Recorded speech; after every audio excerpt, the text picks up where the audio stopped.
We have gathered here a month after we have finished reading the book to discuss Animorphs. Well, it's only been two. like a week or two for me. Yeah. Yeah.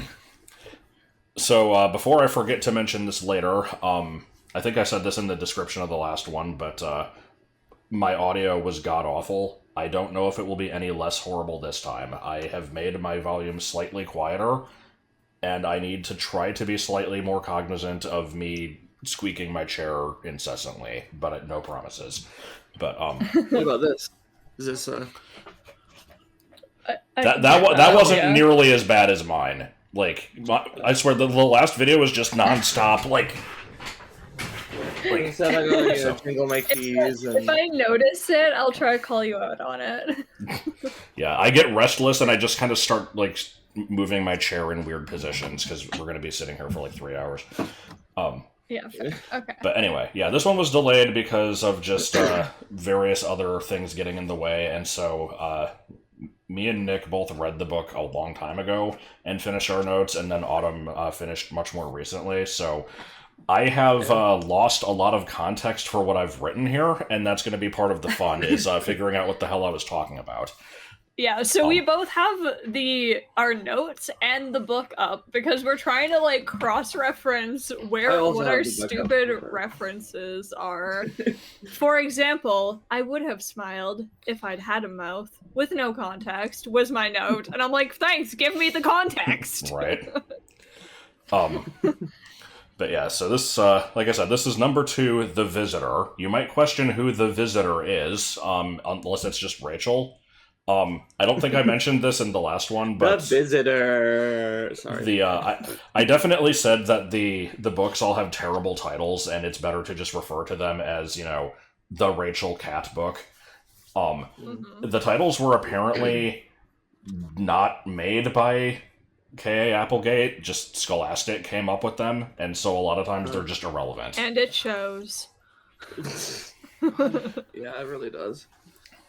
But anyway, yeah, I guess let's just go into what we have here. We're just immediately starting with a Hermione meme.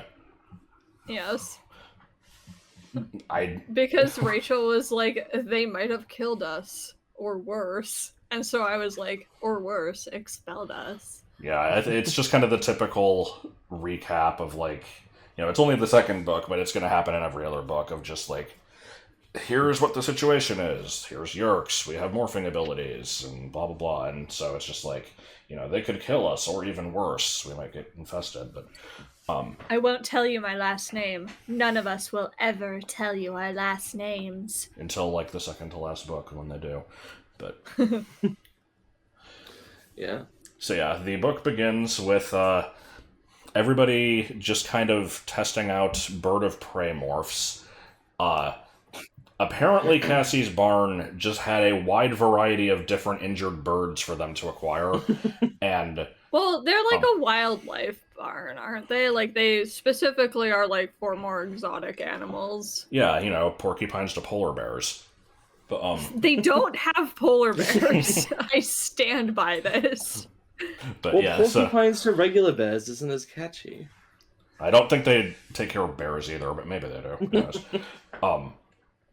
But yeah, so they apparently had a peregrine falcon, which Jake got, a bald eagle, which Rachel got. Tobias, of course, has the hawk, and then Marco and Cassie both acquired the same osprey. Which I always thought was pronounced osprey, but apparently not. And it's like lamprey, except I think you actually can't pronounce that lamprey. I've always heard that one as lamprey. But yeah, so they all kind of picked a bird, and it's the type of thing where it probably would have made more sense for them to all get all of them, just in case there would be a situation where one would be more useful over the other, but they didn't, and they never have knew. their distinct characters. Yeah. Other than Marco and Cassie having to share the same bird for some reason. It's like, maybe they didn't have enough options. Well, yeah, maybe there just aren't that many birds of prey. But yeah, so they're flying around, and we have a bunch of notes already inserted in here before we even get into like what's going on. So I guess Oh yeah, we were immediately talking about thermals. It's like page 2, and it's like, I'm writing the thermals, having an awesome time. It's like they're brought up in every fucking book. Fuck yeah. Yeah. So. No, there's just we have a little bit of a debate here over like, because she mentions how it would take the Andalites a long time to get to Earth to help, and I'm like, but like, why don't they? If they're busy fighting their own wars and like whatever, that's fine. But if the Yeerks are a problem and their main enemy, and they have the resources to help and just aren't, other than somehow one of them managing to like make his way down here and equipping 5 children with inconvenient animal powers, like I don't know. I was just like, I'm interested to see if we ever get more information on like we get some instances of like why aren't they helping, because like they clearly know shit's going down, so why are they just letting the Yeerks infect this planet that has some pretty devastating resources, as like you can see there have been capturing Andalites, and like one of them is possessed by a Yeerk. Like, yeah, well, that happened before they came to Earth, but yeah, still, it seems like something that they should want taken care of. Yeah, I assume you don't want any actual answers yet. No, I'm just speculating. Yeah, we do learn some. I will say I don't actually remember if there was ever a good answer given for why they take so freaking long to like do anything. But I think I questioned this last time. Oh no, it's here. Which is I had a similar query, which is I'm like, okay, they say a long time. How long though? Like obviously it's kind of vague on purpose to give like flexibility for the story, but we're talking about space travel, so like anything conventional would presumably be like decades at least, assuming their home planets are outside the solar system. Yeah. And if they are using some kind of warp technology to cheat the speed of light constraints, which they are. Okay, well, it still seems awfully convenient, or perhaps inconvenient, that it can't speed them up all the way to like near instant communication at that point. It's still like, oh, well, they gotta travel the travel time. Unless they just actually could show up immediately if they want to, but they're just busy. I think they probably could. That's the thing, is I'm kind of working off of incomplete memories here. I don't know if it's just they're like kind of dealing with other stuff and not considering it that major of a thing to like take care of, or if it's just they have incomplete information or what it is. But yeah, it's like it's basically like I don't know anything about Star Trek, but I assume it's kind of like the like warp speed or whatever. They kind of go into like this other dimension, and it's like traveling in the nether in Minecraft, where it's like faster. Right. You can do that to get most of the way. So yeah, I guess we'll find out later on. Yeah. So they're all just kind of being birds, and then they just start getting shot at. Yeah, so yeah, they're flying around. Just Tobias is kind of teaching them, like, how to dive and stuff, and Rachel freaks out a little bit. Rachel freaks out a bit because she realizes that, like, if she kind of like, gets into a tumble and can't like recover from it, she can't just demorph in midair, and so Tobias is just like, let the bird do the thinking, and that helps her like kind of get over that, and which comes up again later in this book, actually, now that I think about it. Yep. Yeah, we mentioned they're getting shot at. There's a few other notes before. I don't know if we need to cover those, but yeah, it is the whole thing of like letting the animal take over is kind of interesting, though. And yeah, we have the line, "I would have smiled if I'd had a mouth." But yeah, the context is that she has a bird beak. Yeah. There we go. Sorry. So yeah, as she's sort of doing this, you get a bit of her inner monologue, and I just put that it's nice to get a bit more insight into her personality and little idiosyncrasies now that we're in her perspective. In this case being that she's competitive, which I don't think was as much of a thing with Jake, maybe? I don't think so. Yeah. Jake was just more protective than anything. Yeah. And yeah, it's been cool. Obviously, different characters, what's the point of doing that if you're not going to compare and contrast them? But it was fun. I look forward to seeing the other characters' perspectives. Yep. So yeah, their bullets are whizzing past them, and they're like, shit, who the fuck is shooting at us? And they, like seriously, they're like 5 endangered birds in the sky, and some assholes are like, yeah, target practice. Yeah, it's 2 like random teenagers that just are, one of them is like, they have a beer and one of them has a rifle, and they're just firing at these random birds, and so they're just like, that's not cool, man. And so they decide to like take action and go into this really over the top like action scene of like flying super fast through the trees to scare these guys. And there's a line in here where Rachel is just like, if I messed up even slightly and crashed into a tree, I would be spam.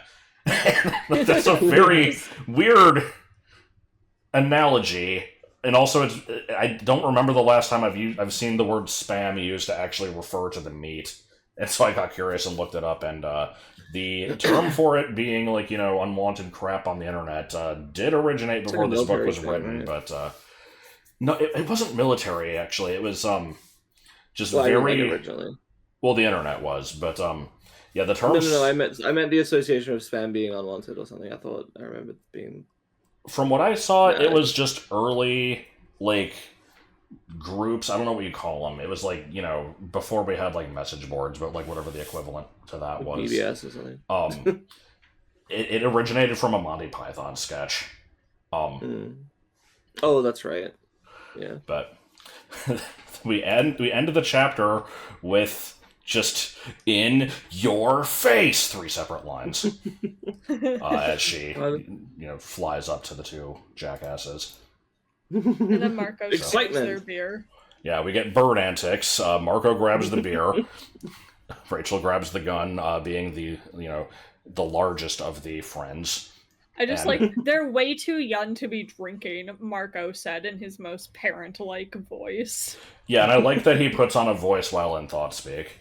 And then immediately afterwards, the guy that they took the gun from goes, that ain't right. It ain't right that no bird should take my rifle like that. Yeah. It's a free country, damn it. Yeah. And the blessed thermals carry them off, and Rachel drops the gun into the water. Marco apparently drops the beer can straight into a trash can, and then gets really smug about it. So anyway, he doesn't want to litter.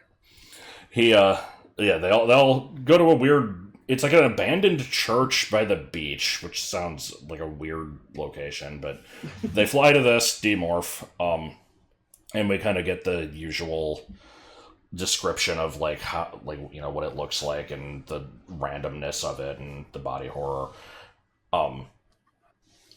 Rachel says something about wanting to revert to an older haircut because something she doesn't like something about her current one, but has no control over this, which is weird. And so my best guess is that something about the morphing technology will just kind of put you back to how you were before you morphed, but it will fix injuries, so it must look at those as a separate thing somehow. It's just an extra feature the Andalites added to it. I don't know. My idea with it was that it would fix living tissue, but stuff like the hair and the nails wouldn't classify as living because it's not. Yeah. Here we just kind of have comments on a couple lines. I enjoyed the lack of specificity on the, my legs grew quite a bit from about 3 inches to normal size. Just normal size. Normal size legs. Well, do you know exactly how many inches your legs are? I measure them every day. I can't say I do. I know that the distance from your wrist to your elbow is the same length as your foot. And your wingspan is your height, I think. If you T-pose, then from middle finger to middle finger, that's your height. I wish I had wings. And I could ride the blessed thermals. Cassie has wings. She's going to in a second. God. And then when she's completely demorphed, it says the eagle's mind evaporated, leaving me all alone in my head. And I imagine this won't be the last time I question the morphing mechanics, or any of us do. But this book seems to make more of a distinction between the human characters' minds and the minds of the animal they morphed, rather than just taking on their instincts. Or like, I guess, a copy. I'm guessing it's sort of like the human minds exist on some like higher layer, and the animal mind is in the physical morphed brain, because it's obviously not a human brain because that couldn't fit inside most of the animals. It's just weird to think about where that mind goes, but I guess consciousness is already kind of weird and nebulously defined in real life anyway, so yeah, morphing technology in general is weird. They explain a little bit of it in terms of like, if you morph into a smaller thing, where does all the extra mass go, or where does extra mass come from? That is given an answer, and so I like to imagine that your consciousness goes into the same place as that, and there's just kind of like a wireless link between the two. But I don't know. Well, wireless things don't work. Well, they didn't in like 2007. But anyway, yeah, they're all demorphing, and in the last book, everybody except for Cassie, was always naked when they unmorphed, but everybody's figured out how to morph skin-tight clothing now, so they've got their ragtag collection of, leotards and super tight shorts and stuff. Yeah. I call them out for being cowards. Jake makes a comment about the experience of flying. He says, that was so absolute. Like, nobody talks like this. What are you doing? I'd wonder if there's Applegate trying to just, generally capture the vibe of, youth trying to be speak, hip but with just not... the kids. Yeah. The funny thing about that is, so we're reading the original prints of these. Some of the books, I think it was like the first 10 maybe, did get a reprint when they tried to kind of like revive the series. I think like 10, 15 years ago. I forget exactly. They adjust the slang? They adjusted a little bit. They've updated some of the references. They fixed some parts that were just kind of weird. And I think I read a thing that said that they changed that to just him saying like that was so awesome. Damn. But anyway, we have a lesson for it. Yeah, you have a meme to share here. God, I mean, it just reminds me of this random image from like an Indian Facebook meme page that I saw a while ago that I think about frequently, which is it's just a picture with text on it, and it says like, child says, "Mummy, why Gandhi has no hair on his head?" And the mother says, "Because he speak only truth." And then the kid says, "Now I understand why ladies have long hair." Ultimate. I love it. I just love the ultimate. Yeah, ending a sentence with ultimate is it's so absolute. It's absolute. We need to do that more often. And then Cassie just gets really extra, and yes. when they're demorphing from their bird, she keeps her wings until the very end, so she just like looks like an angel as she like comes out of her morph. Yeah, she just does this big elegant thing because she has this weird control over morphing. Like as we find out later, like even Andalites can't usually do this. Yeah, she's just kind of showing off. Yeah. So we just kind of have some narration of like Rachel describing everybody, and her description for herself is basically like, I like wearing nice stuff. I'm into fashion, but I don't really go out of my way to be pretty. People call me pretty, but I, care more about. I think she said. She said something about like, it's what's in the head that counts, but Cassie would say it's what's in the heart that counts. Yeah. Well, I like that she talks about how Cassie doesn't really care about like style or clothing or anything, but Cassie also like makes a point to have the most stylish flair when she's morphing. Yeah, she's just having fun with it. Different. Yeah. Yeah, Rachel says that Cassie would probably show up to her own wedding in overalls. Like covered in like bird poop and stuff. There's a great line from Marco here. It's I have to find the actual quote. Marco says like, changing back from a bird to human is I'm glad to be back. The flying is great, but it's not a good idea to be able to see that well. How many times have you been walking around the mall and you'll see a girl who seems good looking from far off, but when you get closer, it turns out that she's a skank?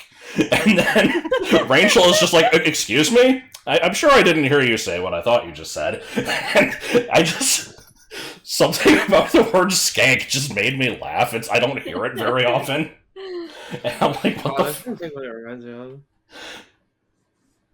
And it's such a weird statement to me. It's like, yeah, good eyesight is bad because you can tell that people are ugly from far away. Like, what the fuck is this? From far away. Yeah. It's such an 11-year-old thing to be concerned about. So, then of course we have the reminder that it's like, everybody demorphed except for Tobias because he's not able to. He's stuck like this, and yeah. He's real sad about it. So it's like he definitely, I feel like he's probably handling it better maybe than some of them would. Like he does kind of, justify like, oh, I didn't have much going for me in my life when I was human or whatever. But you do definitely kind of feel his isolation at the start of the next chapter, and definitely. Not even from his perspective yet, but yeah, right. I don't know what the exact context here is, but it's the kids are walking home and having a conversation, and Tobias can't really contribute because he's flying overhead and can't hear them from that far away. So just he's already kind of not as much as part of the group as maybe he'd want to be. Right. Yeah, Marco makes this comment about like, I wish that we could just morph without having all this responsibility. We'd be able to get on Letterman for sure. And this is the second time that he's mentioned David Letterman within the two books. He's a fan. Let the kid enjoy Letterman. She hated my tie.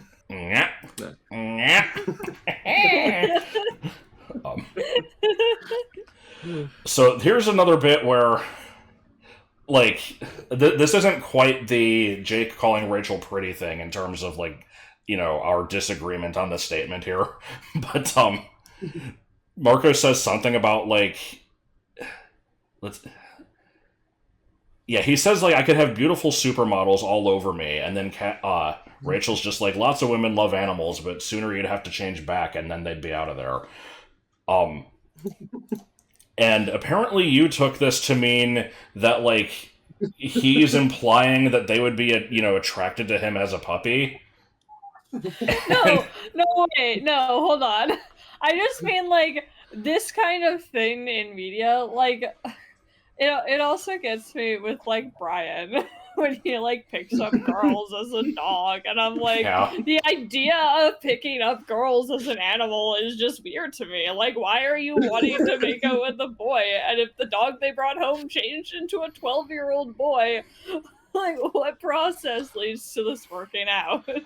Yeah, I can't imagine that that's what he's going for. I think it's more so just like, look at this cool thing I can do. And it reminds me of there's an episode of Supernatural where, like, Sam brings this dog into the hotel room, and when Dean gets back, Sam meets him at the door, and he's just like, don't get mad, she was, like, out in the street, I just brought her in, I didn't want her to be outside, we will, like, drop her off somewhere in the morning. And then Dean walks in, and because it's, like, a familiar, it's, like, a hot girl laying in the bed, and he just looks at Sam, he's all like, huh? Oh, can he, like, see the true form or something? Naturally? Well, no, she had changed back from a dog to a woman, like, at the time of Sam being gone, and Sam didn't know that it was a girl, and they were all like, God. Yeah, way off topic, but this whole thing reminds me, I didn't put a note about this, it reminds me of this tweet that's like, I don't get puppy girl stuff. So what, she gets to be a dog, and then I have to, what, fuck the dog? And I was just like, yes. I mean, I kind of agree. I don't like that shit.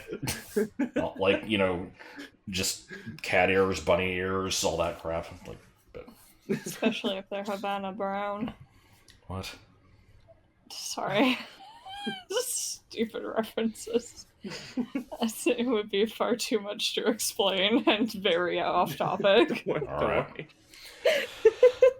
So, as they're walking home, they pass by the construction site, kind of start get memories of what happened to Elfangor and everything. Cassie starts crying just thinking about the incident from the last book.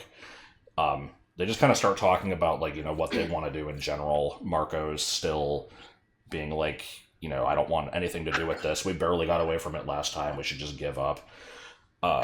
Rachel argues that, even though they didn't really accomplish anything major, they still kind of gave the Yeerks a scare, because the Yeerks think that they're more threatening than they are, since they don't know they're human. They don't know necessarily how many of them there are, and so, like, they can make a change. Mm-hmm. Yeah. I don't remember the context, but, Rachel's just musing, and I appreciate that she kind of highlights Cassie's emotional maturity and sensitivity in this part. Do you remember the context? No, you're the one who read it more recently. I was hoping you did. Wonderful. I am, as I'm skimming through this, though, I do like this bit. Rachel's like, we need to find another way to get back at them. And Marco's like, get at who? And she just goes, the French, Marco. Who do you think? So Jake mentions that the entrance to the Yeerk pool that they found in the school is closed off. They're going to have to find a new way in, preferably not by following Tom, because I don't want to draw a bunch of attention to him. He's like, we know Chapman is a controller. We can potentially get some info from him. And he points out that Rachel is friends with Chapman's daughter, Melissa. And Rachel says that, like, lately they've been having issues. Melissa's been acting distant and is kind of, like, having to juggle with the idea of, like, do I want to do this, or be kind of using her? Is it right to do this? But, maybe I still should, just because this is important. For the record, I think I found the bit. It's when, I fucking found it and then lost it again. Good job. Oh, here we go. It said Jake kind of stroked Cassie's head. I guess he got embarrassed because he instantly pulled away. Cassie didn't mind. She knows how guys are about showing their true feelings. So just like, yeah, she's kind of above the, the awkwardness. She's so mature. Yeah. Do you want to read your things for the end of chapter 3, or? Sure. I guess you go first. Just stuff about Melissa. I was saying, because obviously the friend who suddenly had a personality change and different priorities totally isn't being Yeerk-controlled, even though her father is, like, one of the main Yeerk guys. I see we found the Tom of this book, even though that isn't actually what's going on. It seems like a I was like, that. Right. I was like, well, even if she suspects the obvious, it still makes sense to me that she'd be conflicted about deceiving her, especially if she's not completely sure that that's what's going on. And indeed, that's not what's going on. So, but even if it was, like, yeah. So, Rachel decides to, go through with it and see what she can find out. So, goes to gymnastics class, which they both take together, and while there, she asks Melissa, do you want to go with me to the mall? And it's this whole, like, we can go shopping and check out the cute boys and make fun of the snooty women. Yes. But yeah, she's doing this and then gets blown off, and she's just like, why haven't we done anything lately? And she's just, not answering questions and acting like everything's fine. There's a little bit about, Rachel actually doing gymnastics stuff, basically just kind of getting into her personality a bit. Saying that she started taking the classes just kind of as a thing to do with Melissa. She doesn't feel like she's great at it, but, has fun with it anyway. I don't know if the stuff that I wrote here is really that important. Just, talking about, like, doing the the parallel bars is actually pretty easy, but the balance beam scares me, and I'm like, that sounds like that should be the opposite. But I looked into it a little bit, and seeing that you're supposed to be doing like backflips and shit on this tiny little beam, like, yeah, that would be pretty hard. Yeah. If you get into stuff like that early enough, then like you can do crazy things. Also, you have to start really early. Yeah. Rachel compares one of them. She compares Melissa to a Tolkien elf, and I'm like, I love that Rachel has read or more likely watched Lord of the Rings, and then you said the movies didn't come out until 2001. This was 1996, unless we're counting the weird animated ones. So I'm like, so she's read the books, queen. Yes. Yeah, there's I've not read them, so there's going to probably be stuff that I won't notice, but apparently I've not read them. I've not read them or seen the films. There's apparently some Tolkien influence in some of these books. I don't know how much exactly, but there is one where Marco is having to do a report on one of them. Axe's, I hesitate to say middle name because I don't know how their format works, but his full name is Aximile S. Gareth Isthel, and the S. Gareth is apparently from one of the Lord of the Rings books. But okay. Anyway, so yeah, there's this, she kind of just realizes, like, this whole thing with Melissa's been going on for a long time. I wish I had done something about it earlier, and now she's worried that she might be a controller. The usual. And like now, because the book thinks she's a controller, I'm thinking that she's actually not one. It's just like under new pressure from her dad because he's probably being an asshole at home because he's controlled. Yeah. And so is her mom. I apparently guessed wrong because I don't remember writing this, but I'm like, even after reading that you speculating that, I'm still feeling like the book's going to play it straight because Jake's feelings about Tom's enslavement had to share airtime with all the other intro stuff and the climax last time. So I can imagine this one being more focused on the internal drama of someone close to being manipulated. And no, but it is still an internal drama thing between. Yeah, it's overall, this is just a much smaller story, but yeah.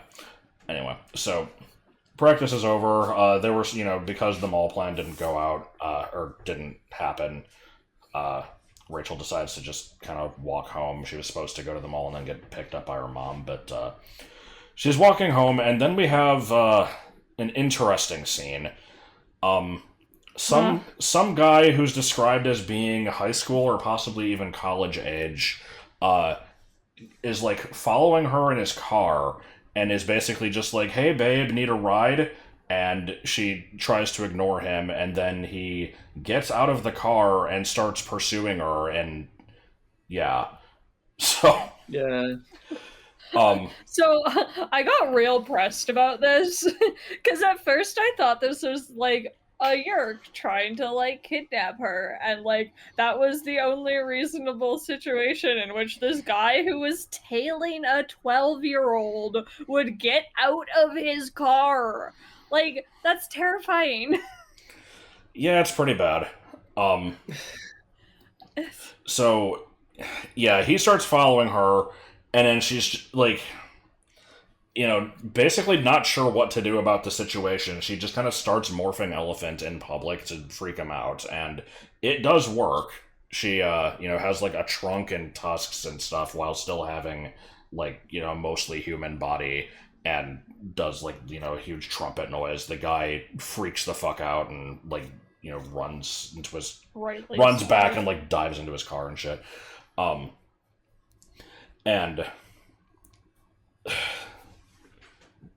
I get there's a couple things here before I continue with the plot. I don't know if you want to read these.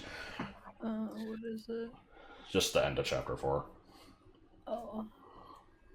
Oh yeah. I just made a comment of like, if I could chase off creepy dudes by turning into an elephant, I would too. And then I went into, that was also more than just a regular cat call. That was straight up a kidnapping attempt. Yeah. I'm like, well, okay, so for the limited time she had to come up with something. It was a reasonable plan. I'm a little worried about the consequences, but it's like of morphing, especially partially in front of a stranger. It's bizarre enough that the guy would probably not be believed by anyone if he did speak up about it. But if he ever ended up becoming a controller, then they would kind of be screwed. Yeah. Maybe. Or if potentially, he he might also not remember what she looks like. So yeah. At that point, and I also thought it was going to turn out to have been like an agent of the Yeerks, but nope, random creep. Nope, he's just a pervert. Just a racist. Just a rapist. I mean, he might also be a racist. If someone's a rapist, anyway. God. So, anyway, that happens, and she immediately, demorphs and is just like, oh, excellent, I tore my shoes apart. And so it's just kind of, stomping home in these broken shoes. And then fucking immediately, another car pulls up, and it's Chapman.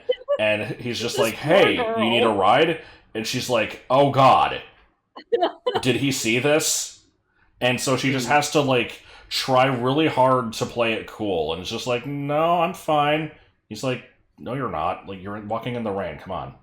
And so she gets in the car and is just trying. Melissa's also in the car, right? Yeah. Yeah, so he's just like, I forget. He's just kind of asking a couple questions, and she's just trying her best to, respond and not sound horrified.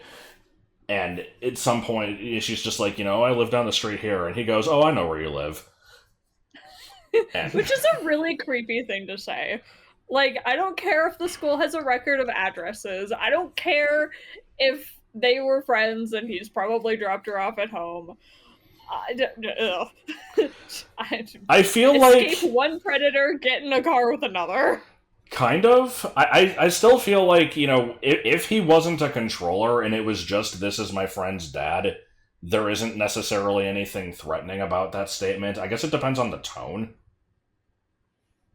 That's fair. I read it with creep tone. Yeah, if he's just like, I know where you live. Yeah.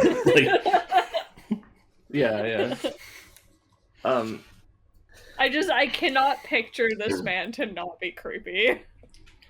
I also assumed that it was like, oh, he's been there to pick her up or drop her off or whatever before because of her being friends with Melissa. But I do like this whole this discussion of how he says it reminds me of the paranoia of wondering if the words that are being said and the looks are being given are sinister or innocent. It gives me real vibes of Higurashi, which is a visual novel and anime series that I really like. There's especially early on, the first couple arcs, there's a lot of focus on kind of you're getting introduced to the characters in the setting, and there's a lot of things that can sound perfectly normal, but they're presented as being potentially more sinister, and you never really know what to trust, and it creates this really great I'm a huge wuss, but I like this sort of psychological horror with the creepy atmosphere of not feeling unsettled and not able to know what you can trust or what to think about stuff. It's really great. If you like that, I recommend it.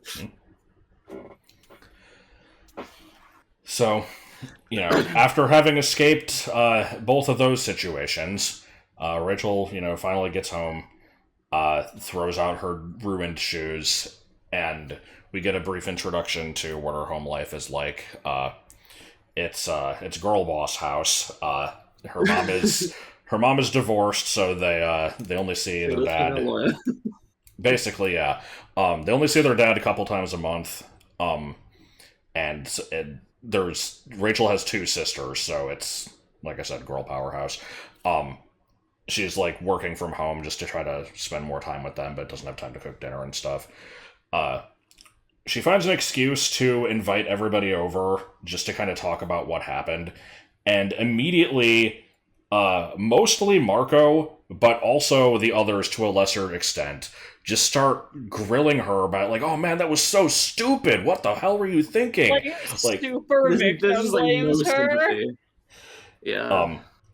And it's I'm not gonna get too much into this because I've watched the Pop Arena reviews and he makes a huge deal out over this whole thing of it keeps coming back in later books where it's like, oh, okay, you can use your morphing powers to, turn into parrots to, tell people to not shop at this place, but you can't do it to scare off the rapist. But it's like, he has a point. Like, why the fuck was this in the book? I really don't know the purpose of it. Yeah, it doesn't intimate any kind of separation between the group or something.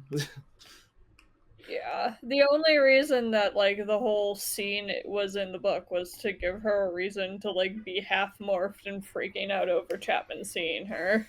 Yeah, I guess make it like and a I mugger. Guess this here is just right. But like I guess this here is just them kind of cementing that fear of like, oh shit, somebody probably saw, because she also decides specifically to not tell them that Chapman saw, doesn't she? Oh yeah, actually, I think so. Fuck, no, this does have a point. I just realized this is to set up like that, she often is gonna want to take actions to try to help situations or protect herself or whatever, and the rest of the group reacts badly the first time. So this is why she keeps it a secret from them later. This is exactly the reason. Makes sense. But like, yeah, this guy was like an adult who got out of his car pursuing her. Like, she was in actual danger. She had a right to make a dumb choice. Yeah.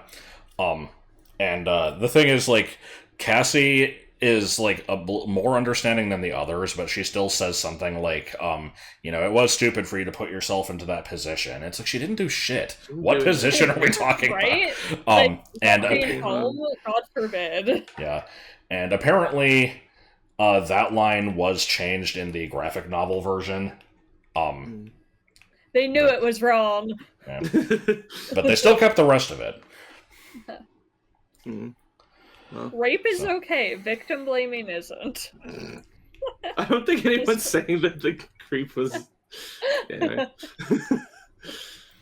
He's actually the hero of the story, if you think about it. But do you want to read your bit here, or after my green section? It's more of just this name of what we've been talking about. Okay.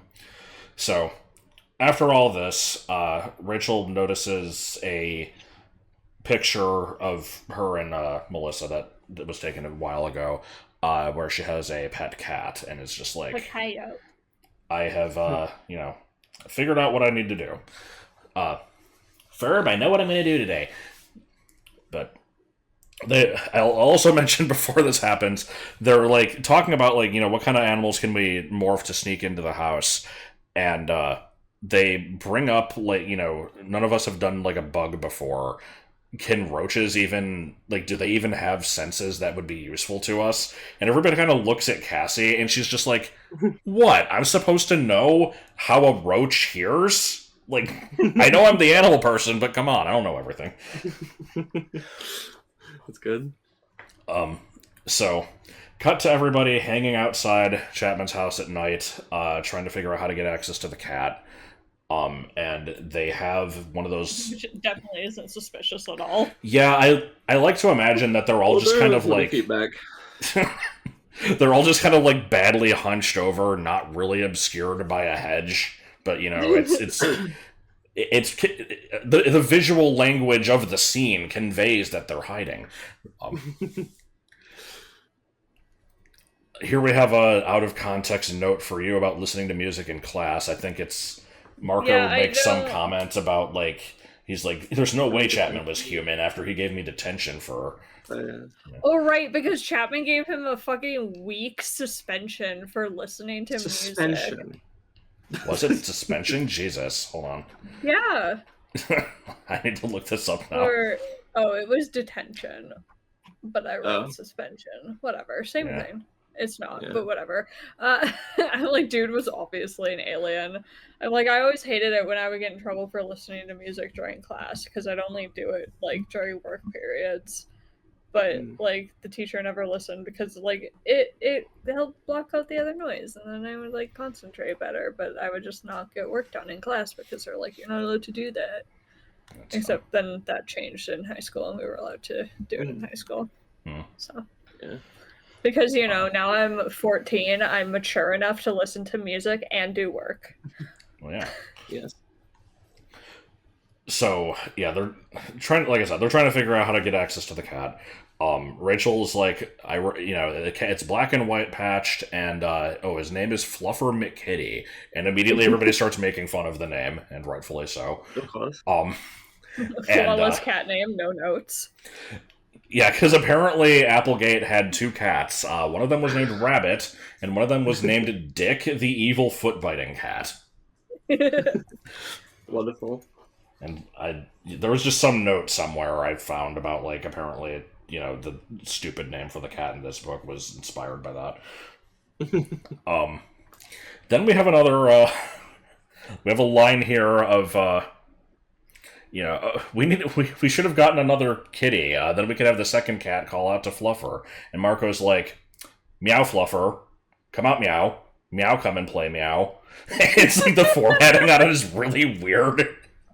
Yeah, you listen to the PDF format. Well, Nick described it as the PDF formatting glitching out, and I'm like, I just took it for granted, honestly. I assume this is how it looked in the book. I don't know for sure, but either way, it's a very weird bit. Yeah. So, Tobias is doing his usual reconnaissance duty and spots the cat about a half mile away from the house. I just made a comment about outside cats being weird because I'm just not used to them. And I was like, do you just mean because they're uncommon in the US? I don't know if they are, but I've had cats and they've always just been indoor cats. They're not uncommon here. It's just unsafe for them. I know it is, but I only learned that later in life, and I feel like most people don't know that. Our neighbor had a cat that would he was the friendliest, fluffiest cat. I loved seeing him outside because he would run right up to you and meow and then roll over and get pets, and it was super cute. Do the little but flop. somebody just fucking took him one day. God, that happened to one of Joel's cats too. She did get them back. I see him in the window, and I've seen her take him out on a leash now, so he does get outside time still, but he doesn't get to free roam outside anymore. So I'm really glad that they learned and are keeping him safe. Yeah. At one point, I miss getting fluffy pets from him. I named him Stolas. Nice. Yeah, it's always nice to, if you have a regular walking route somewhere and you always see a cat. That used to be me with college. I would walk there every day, most every day usually, and see the same couple of cats on the way. And if I had time, I'd stop and give them pets. It was always nice. Yeah. But I feel like most people here, at least in the UK, are very not knowing about the whole outdoor cat's a dangerous thing. And I've definitely seen arguments of people being no, this fucking stupid. They should be outside if they're people are very resistant to the idea often. I had simply never even heard of it until a few years of having a cat, because my half sister moved out and got some kittens, and when we went to go visit, she was like, oh, be careful not to leave the door open because we don't want them to go outside. We're keeping them inside. And I was genuinely really confused. I'm like, why are cats supposed to go outside? I'm like, otherwise, why would they have cat flaps and stuff? I had never heard of having an indoor cat, but then I saw more people talk about no, you really should keep them inside only and stuff like that. But to me, that was completely foreign. Outside cats in Greece, and I'm excited for that. Okay, anyway, Tobias starts to make a comment about how he wants to eat rats, because of course he does. And then I was just kind of speculating on the fact that it's been about a week since Tobias became a hawk, and I wonder if anybody's noticed at home. It's I know he doesn't really have a great home life, but with his absence we reported, the school probably would have noticed. Right. How awkward would it be to see a missing poster with your face on it while you're just stuck as a bird? Yeah. Yeah, we get to see some insight into that eventually. I don't know how much of that is addressed soon, but if you're wondering, the comment here is Tobias flying around looking for the cat or whatever, and he's just like, I'm seeing some, very plump rats, and they're like, dude, don't think of them like that. That's weird.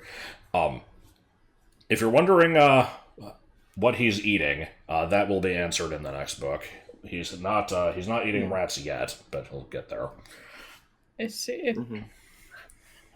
Speaking of eating, I've been known to eat eggplant, and then I made a comment that just says, eggplant is delicious and not comparable to rats and spiders. I've never tried aubergine, so... I get it at sushi restaurants a lot. In like the tempura, they'll go like tempura battered eggplant, and that's really good. Yeah, I was looking at what the context for this conversation was. You don't need to know the whole thing, but yeah, there's just this whole bit about like Marco being kind of rude, and then Marco's his way of apologizing is just like, I mean, you're right. Yeah, there's nothing wrong with it. I've been known to eat eggplant before. I can't criticize. So they find, like I said, they find the cat. Rachel and Cassie are approaching him, and then he just, immediately goes up a tree, and we have more antics. And it just... Yeah, this whole plan becomes really stupid, but we'll get to that in a minute. It's so dumb. It's the worst plan. There's so many ways that they could have done this that would have been better than how they did. Yeah, we'll get to that in a second. Literally cat traits. Yeah, you were saying, it's crazy how they're struggling to get cat DNA when they've gotten a tiger, and it's like, well, they're trying to get one specific cat. I guess that, makes it a little harder, but still. Anyway, they're like, I know, we'll lure him out of the tree by getting a mouse, and then one of us will morph the mouse so that he can jump down, and then, the rest of you will grab him, and then, it's stupid. And so Tobias grabs a shrew, thinking it's a mouse, and shrews are adorable. Yeah. There's a brief comment about rabies. Oh, yeah, they mentioned something about being worried about rabies or something, and I just put, it's having to actually worry about rabies is something I'm gonna have to get used to when I move to the US. It's a perk of living on a relatively small island here that...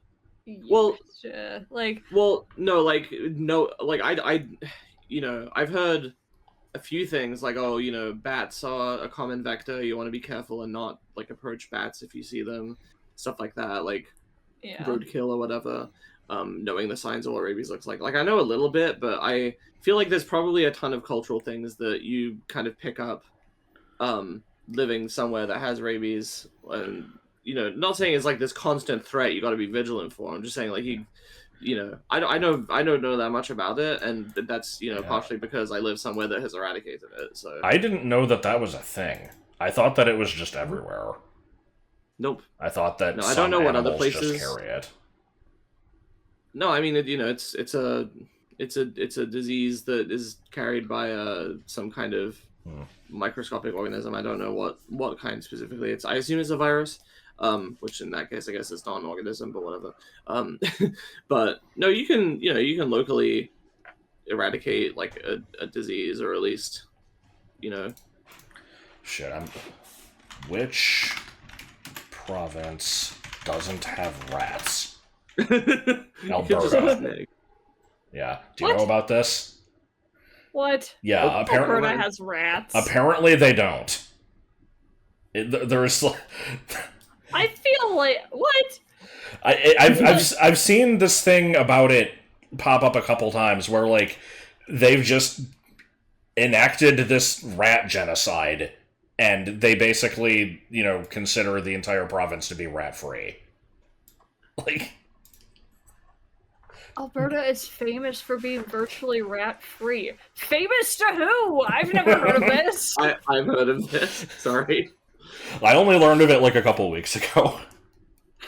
But rats, we are the rats. Why am I getting so depressed? I don't live in Alberta. The reason that we can get away with not having, I say get away with, but that we can maintain that is just because we're a small island. you can just be thorough about stuff coming in and out, and there you go. Oh no, the most feasible point of rat entry has historically been its eastern border with the neighboring province of Saskatchewan. Sorry, Alberta. You! We're your most feasible point of rat entry. God. Oh So, my god. Anyway, well, I'll learn something new every day. I'll have the Google Doc linked in the description. We have a cute little picture of a shrew. Yes, which I looked up at work, and one of my coworkers like saw me getting this photo of a shrew, and they're like, "Oh my god, what is that? It's so cute!" And I'm like, "Yeah, I know, it's a shrew. They're adorable." Yeah, I didn't realize. I just kind of always pictured them as being mice, but yeah, they've got like a little pointy snout. They've got like a snoot. It's cute. And then I mentioned that becoming a rodent to lure a cat from a tree was giving me a bit of deja vu, so that I maybe actually read this book, but this is the only part of this book that I remember, or like at the beginning of it. I need to explain the timeline on this. You wrote another note after this, which we'll get to in a second, and then after having seen your note, when I was making mine, I wrote, so Rachel is morphing into the shrew in the middle of some random person's yard. That's bad idea number 1.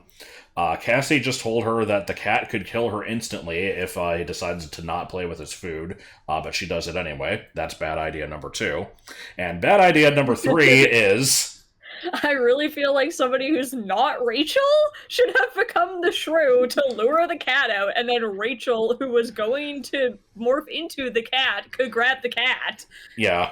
like, there's no reason she had to become both animals and, have to deal with this process of like, okay, somebody grab it while I demorph and then, can then acquire it in another 2 minutes. Like, what the fuck was this plan? Well, bad plan.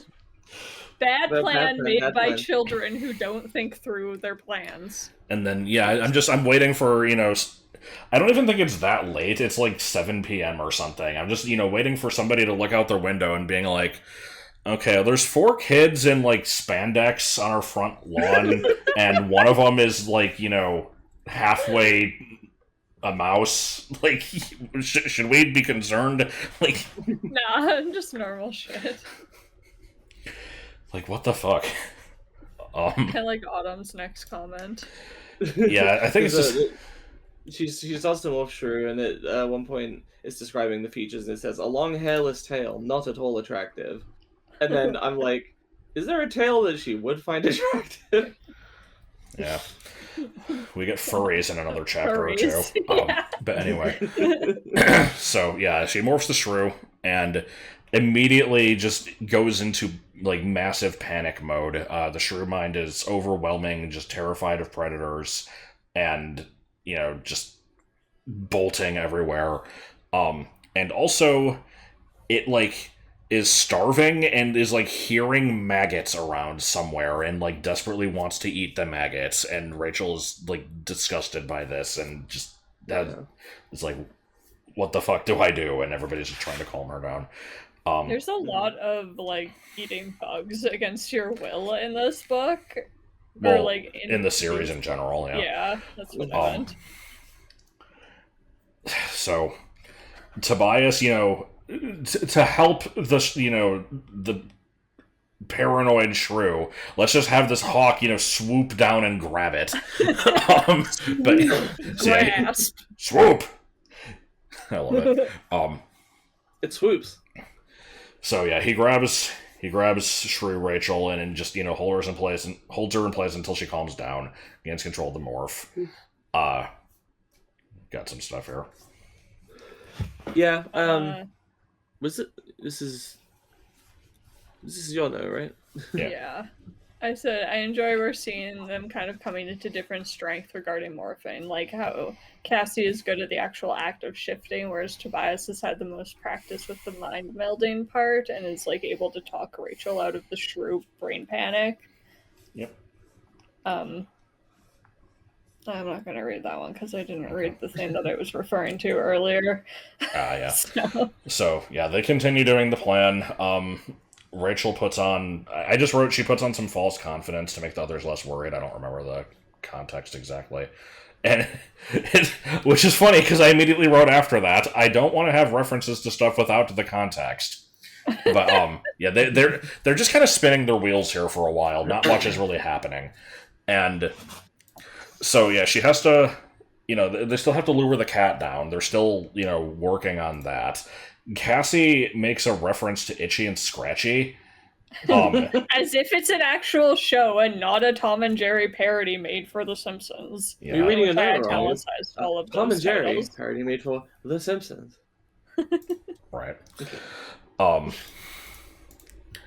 She was not a happy shrew. Me neither, Rich. So anyway, yeah, the plan continues. Cat jumps out of the tree. Marco grabs it, stuff it into a cat carrier, which I think was not mentioned until this point. Yes. Like, I agree with. They also just had a cat carrier with them. Yeah. As one does.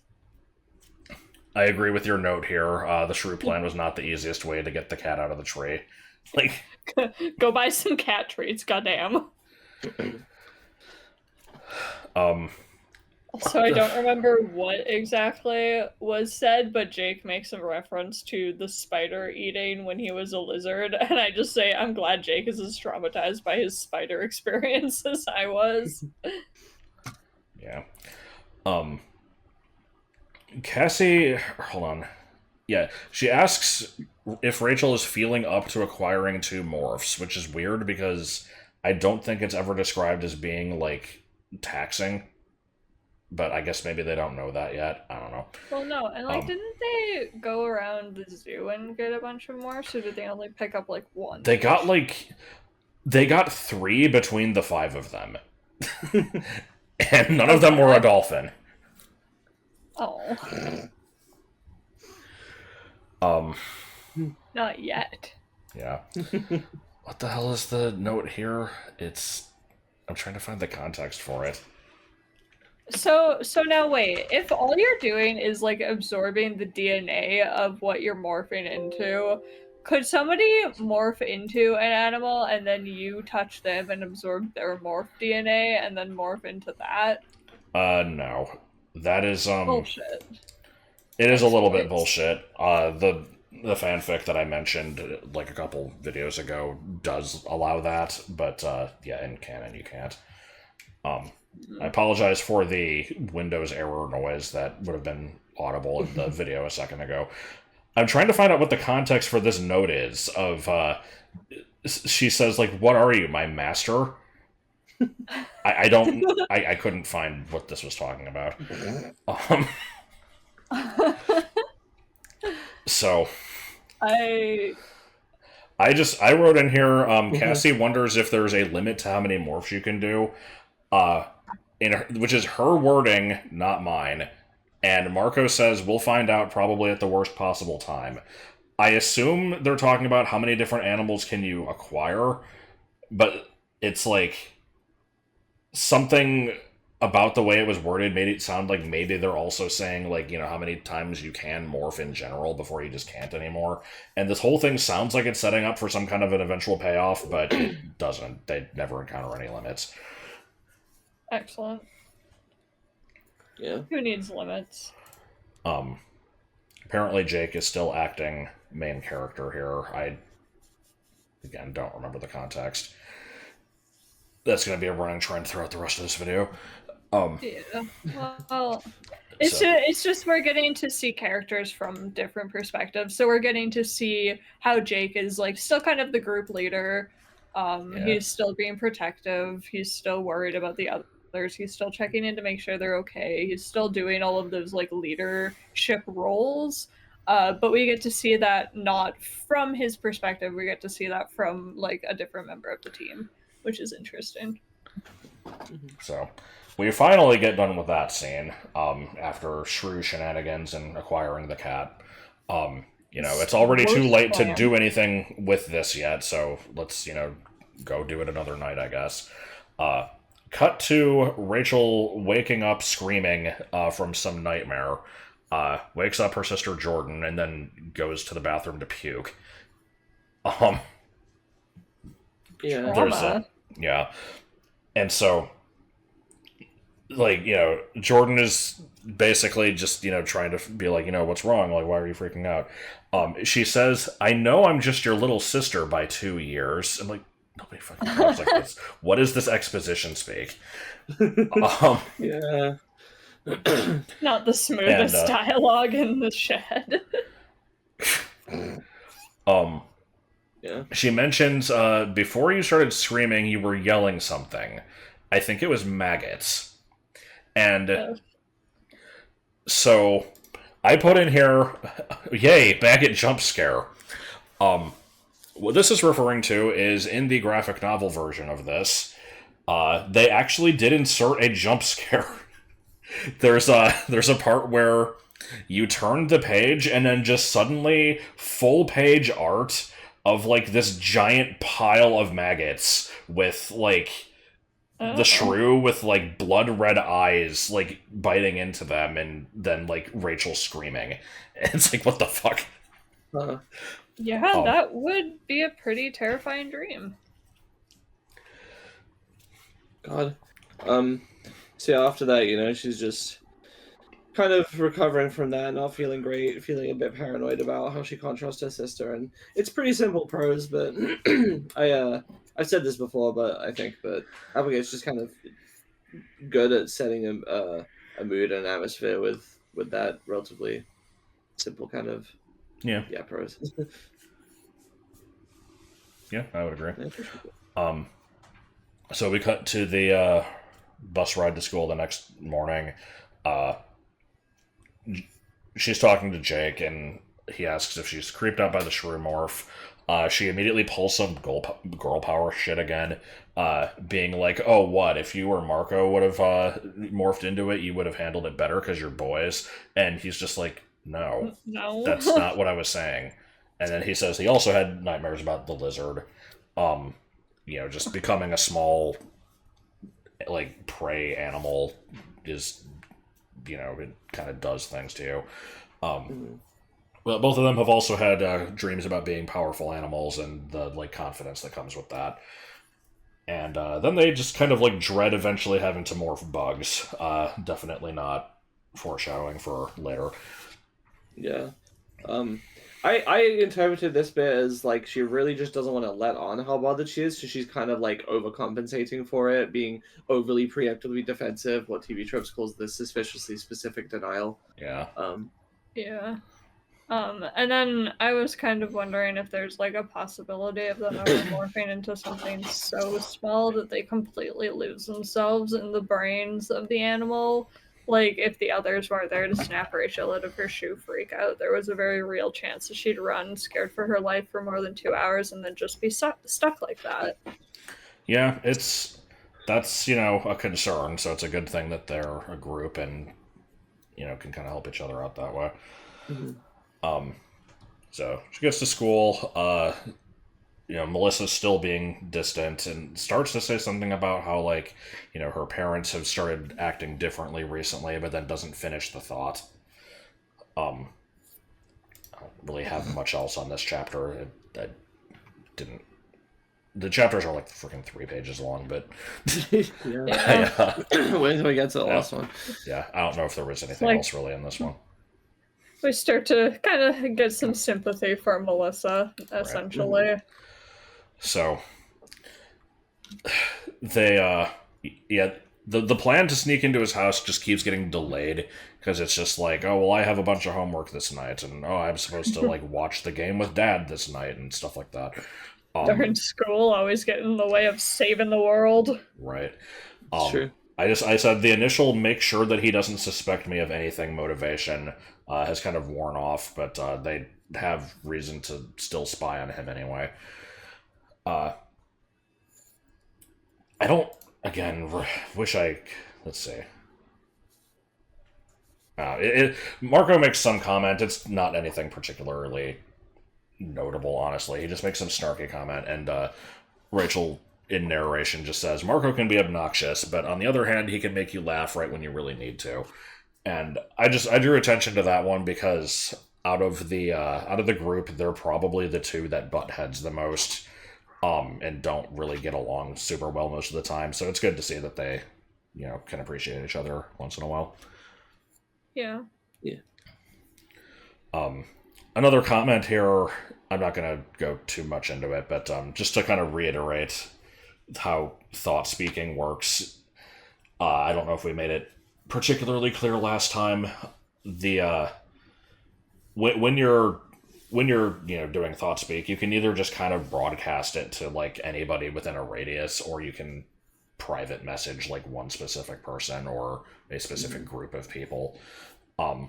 It's something you can control, and we'll find out later that Visser 3 just kind of doesn't do that. But yeah, usually it's different. Because he doesn't give a He's shit. not like other Yeerks. Here's the best part. I just wrote, "Oh shit, furries," and didn't elaborate.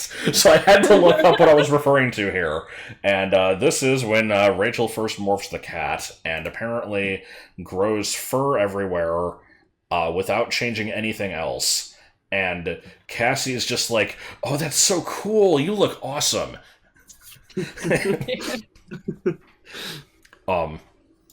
And then they make some comment here about, like, you could do commercials for cat food. You sing a little song, do a little dance. Forget Morris the cat. You would rule. And I'm like, who the fuck is Morris the cat? So I had to look this up, and it was a mascot of 9 Lives cat food. I can't say I was aware of that one. Not to be confused with 9 Lives pizza pies. No, literally not possible for anyone to get that reference anyway. Good. I'm glad he made it. So she finishes the morph, and the cat is described as feeling tough. She said that it's like what the hell? Yeah, bleh. I'm sorry, I was looking for the note. Yeah, it feels like Clint Eastwood. She said, it can basically he's not fearless, but just very confident to just kind of go wherever, do whatever. I can handle this. Has very good night vision, very aware of small movements. However, it does get distracted easily. I don't remember if it happens in this chapter or not, but at some point she just kind of like jumps up onto a fence, and everyone's like, "Why are you doing this?" And she's just like, "Oh, just practicing the morph." Hanging around. Like, didn't plan to do that at all. That was just the cat doing that. Right. And when she becomes a cat as well, she also can see perfectly well. And because of the night vision, and Cassie is like, "Oh, well, a cat's vision at night is about 8 times stronger than a human's. I looked it up." And then I like this part where Marco sort of questions the specificity of that. He's like, 8 times, not 7 or 9? How do they measure that? Yeah. And, yeah, good question. It is, I remember seeing that line as a kid and being like, yeah, like, how would you? Like, what? Right.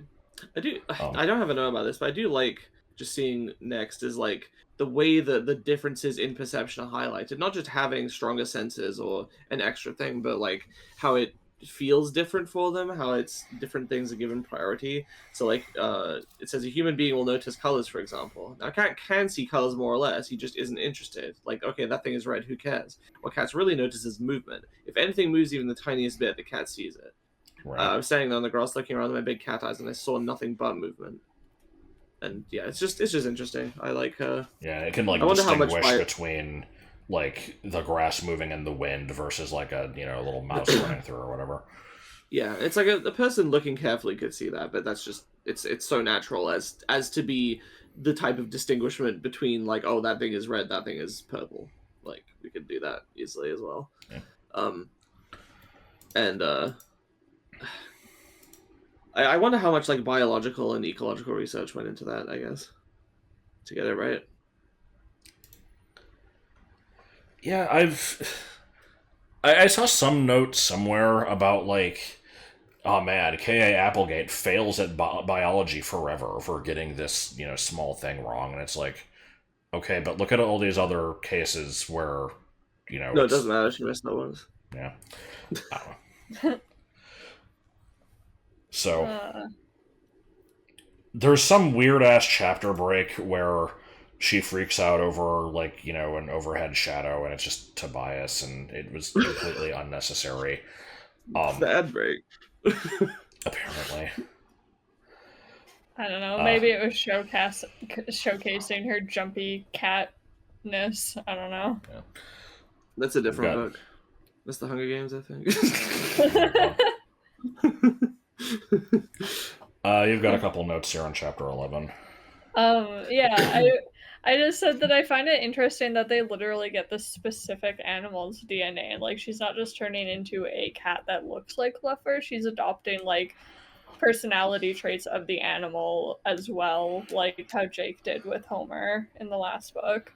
And then I was like, I'm now thinking about how when V3 became that terrifying thing from book 1, which means that morphing is not limited to only animals as potential morphs. And I'm wondering, humans are mammals, which are animals. Can they morph into other humans? It's like, I'm assuming no, but why not? Because all you're doing is copying an animal's DNA and rearranging your own DNA to match that. Yep. And I responded, they can indeed morph into other humans. This does come up later. You can anything that has DNA is on the table, except for plants and like microorganisms and stuff. And I don't know where the distinction there is, other than I guess like they don't have a proper mind or something. Yeah. Like maybe it's like a central nervous system. I don't know if a starfish has that though, or like a lot of insects. So I don't know. It's I looked it up because I was curious, and like, okay, there's no known life forms that don't have DNA. So I guess there's something special about DNA with regards to morphing technology. And it's interesting because I presume that they'll also morph alien species at some point. Or at the very least, we know it's possible because of Vista 3 turning into various aliens. Yeah.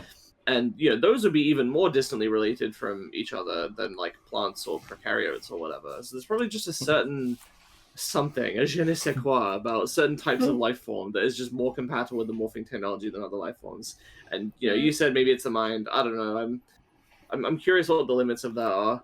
And I just thought of this earlier, but like we were talking about rabies. It's like I wonder if they morphed like a rabid dog or something, would they get the rabies?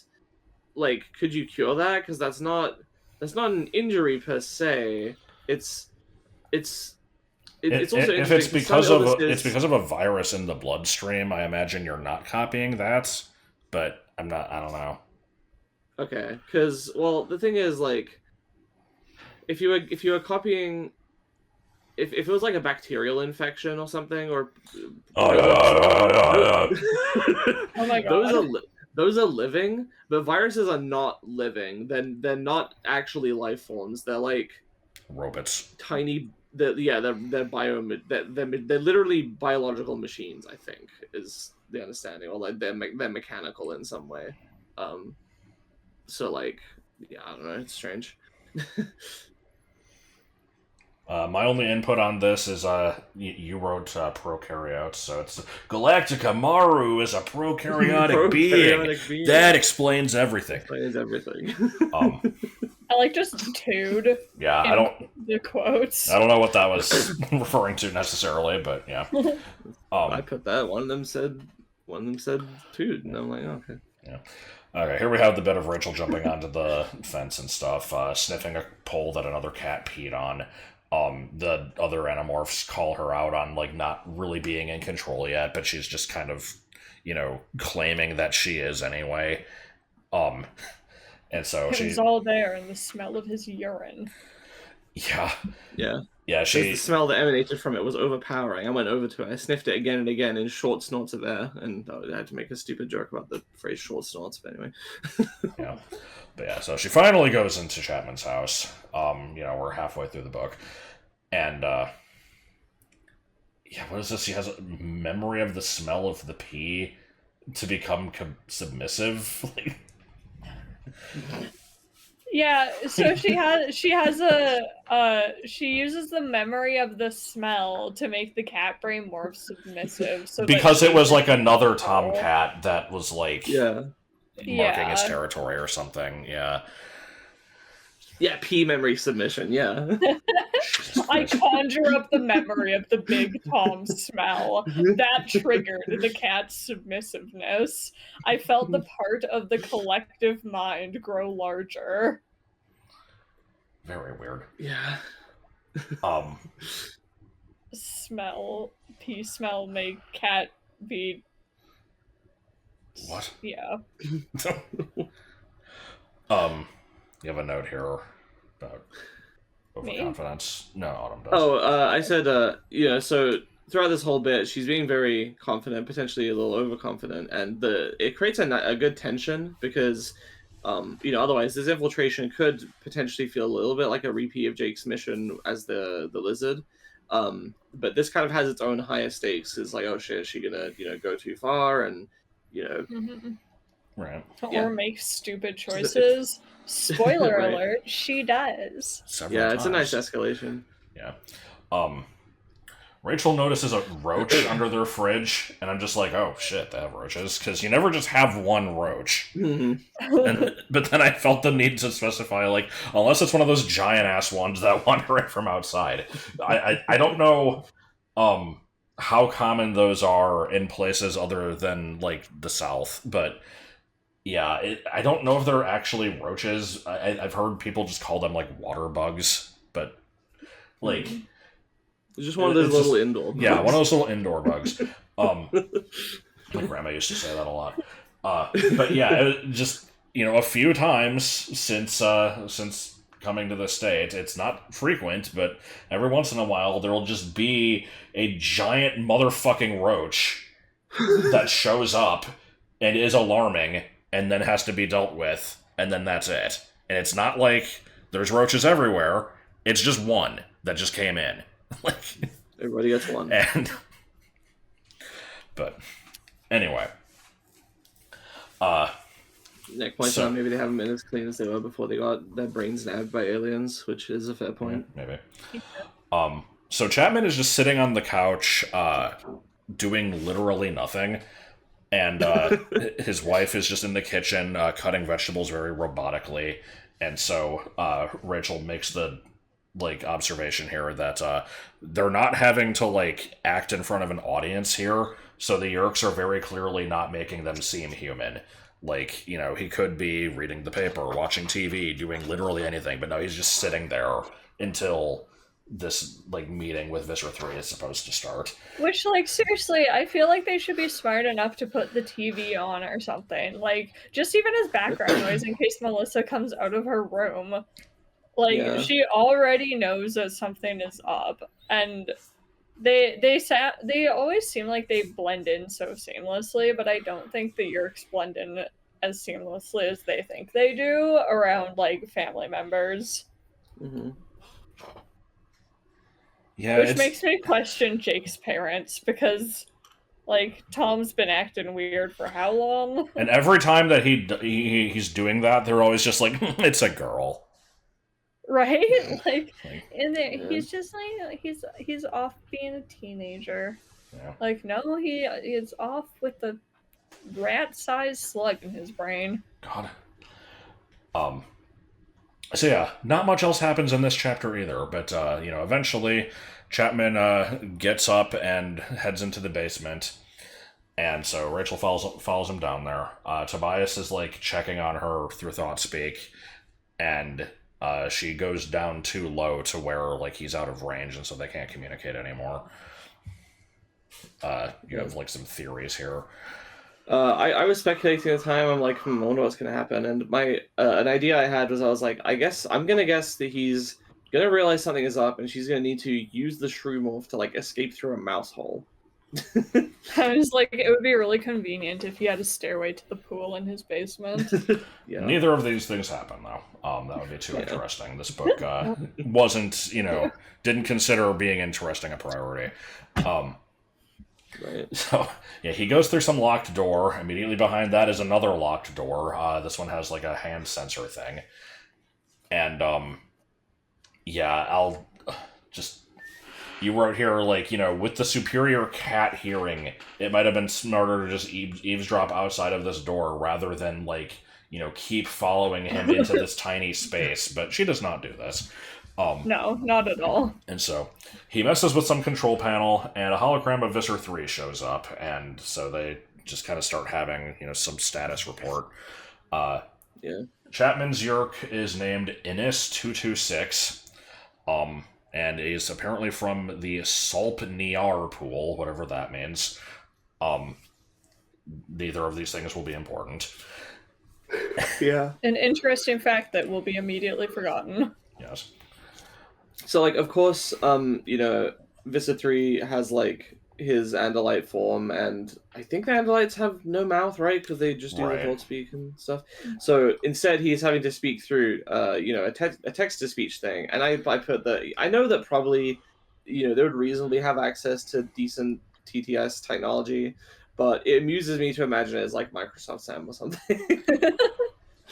I don't know if it's actually text-to-speech, because I have a note on here just saying that something is converting thought speak into normal audio, and I never really thought about it before, because it's like, in the show, whenever a character is doing thought speak, you hear their voice, but it just kind of has like an echo filter, and so Visser 3 just kind of has this, very booming, commanding voice, and it's like, that's just what he sounds like. But yeah, but even if the technology is converting from his thought speak, it's still having to then play it out. Yeah, it's still that's the thing is, I'm saying in the show it makes sense, but in, like, as soon as you put any thought into it, it's like, no, because the Andalite doesn't have a voice. The thought speak might have, like, something, like, it probably has, like, some personality to it that you can identify, but you wouldn't hear it. So, I'm wondering what it's doing. There's some conversion in this. Yeah. And I will just take... I also put in here, this is a good time to mention, throughout the entire series, the characters always just refer to a controller by their human host name. And so you get stuff like, Chapman's Yeerk, Chapman's host. And it's like, well, he is the host, so it's like the Yeerks host, but it's weird. They'll always they'll always just say, like, Tom did this, and it's like, well, no, Tom's Yeerk did this, but we just call him Tom. It's whatever.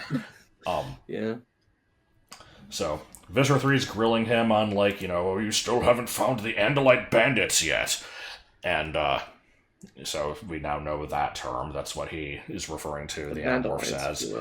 I like Vandalites. This should have gone with that. He mentions the Council of 13. We'll eventually kind of learn what that is, but it's, some... Not to be confused with the Convocation of 14. What is that? From FF14. I don't remember this. Sorry about it. Okay. That's what MSL and stuff are on. Okay. Yeah, it's just, some kind of upper organization that the Yeerks have to answer to. And yeah, Visser 3 is below them, apparently. Yeah, Chapman's just kind of freaking out, because he's... Dealing with this guy is just always stressful, because he's murderous, like, 100% of the time. Yes. Positively murderous. Like, even as a hologram, he's murderous. Basically, yes.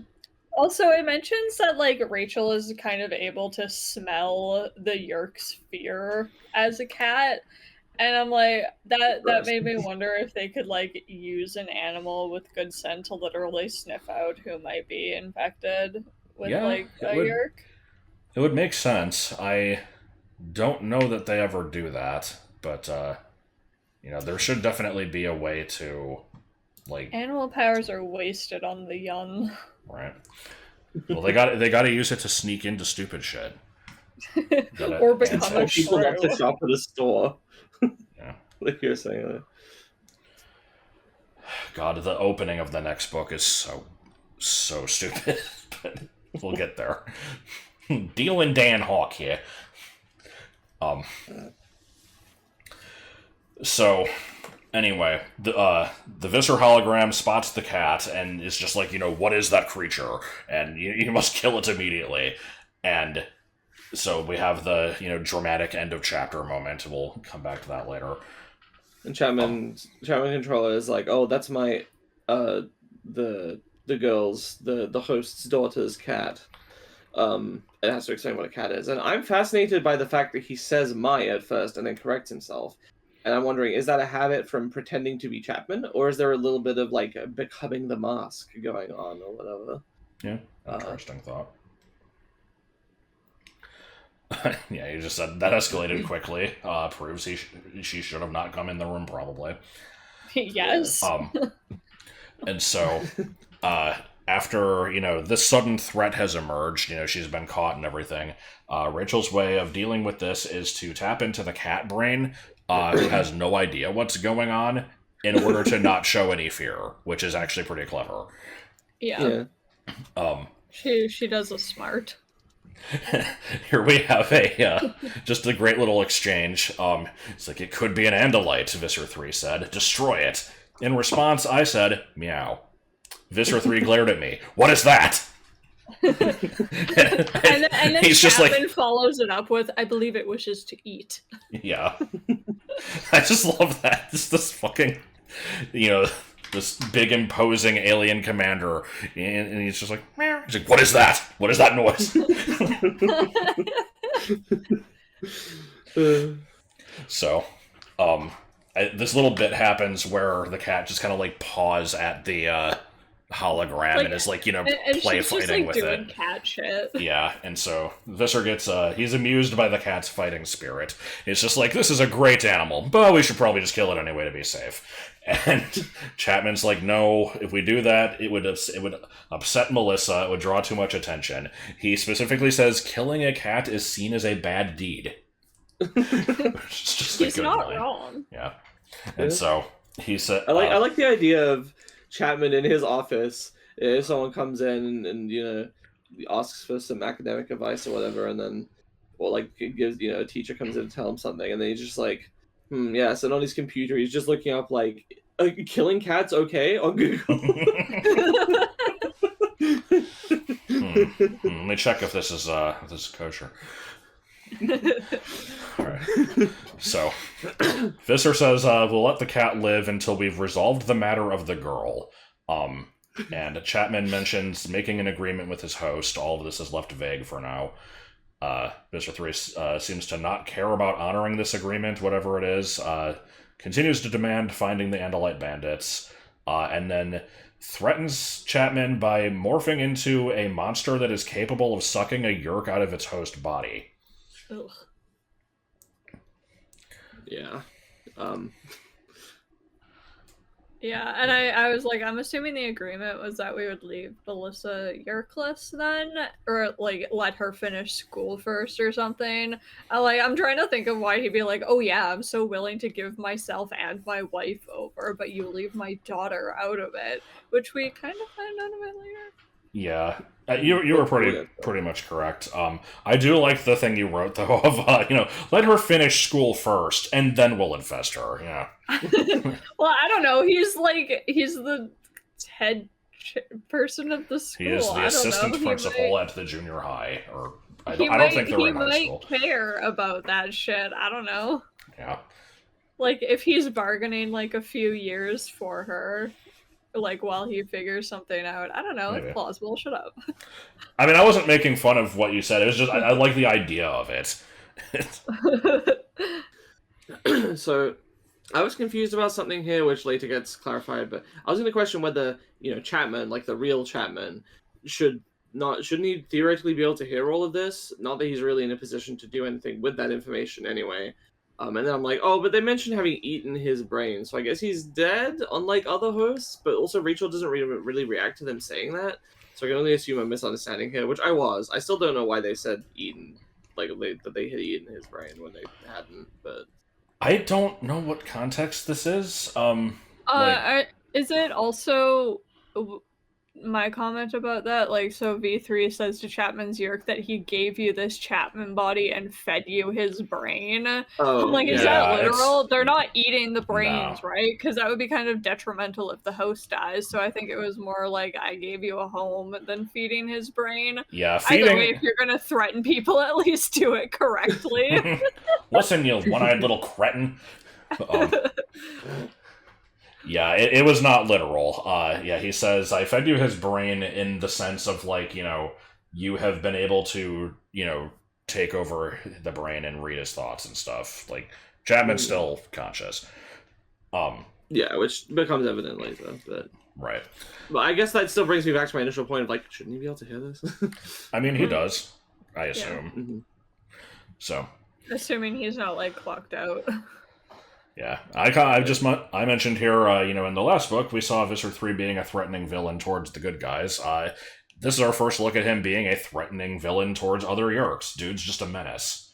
Yeah, he's kind of an asshole and immediately jumps to, like, murdering his own troops the second they piss him off in any way. Yeah, we'll see that later. Bro, can you not? He's just a bully. Like, he is a threat. Like, he's not... I hesitate to say he's not incompetent, because he kind of is. But, like, he can very easily kill them. So, anyway. So yeah, after this whole encounter, Chapman is very shaken. He is talking to his wife about it, and says that the Visser morphed into a Venarx, also known as a Yeerk-bane. I don't know if these are ever seen again. Why?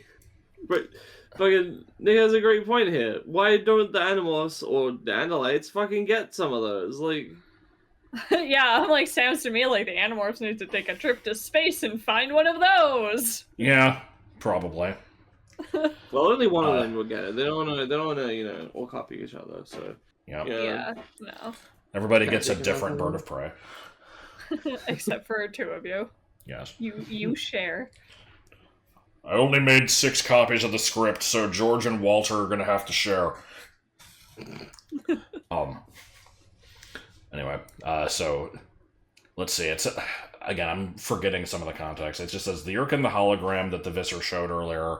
I think when he morphed the Venarx, it was like, performing the, like, brain suck on, like, some other hologram that wasn't actually there. And that one was apparently Innis 174, and I'm not sure what the relation to Innis 226 is, given that they have the same name, Chapman, but it's right? different. 226 is Chapman, like a title, right? Yeah. Well, and so, I was like, I wonder if that means, like, Innis 226 is, like, an Innis of the 3rd century, because Chapman describes 174 as an Innis of the 2nd century. Yeah, I have... like, is it just a prison number type thing? I don't think so. I think it's, like... So to get into, like, Yeerk stuff, it's...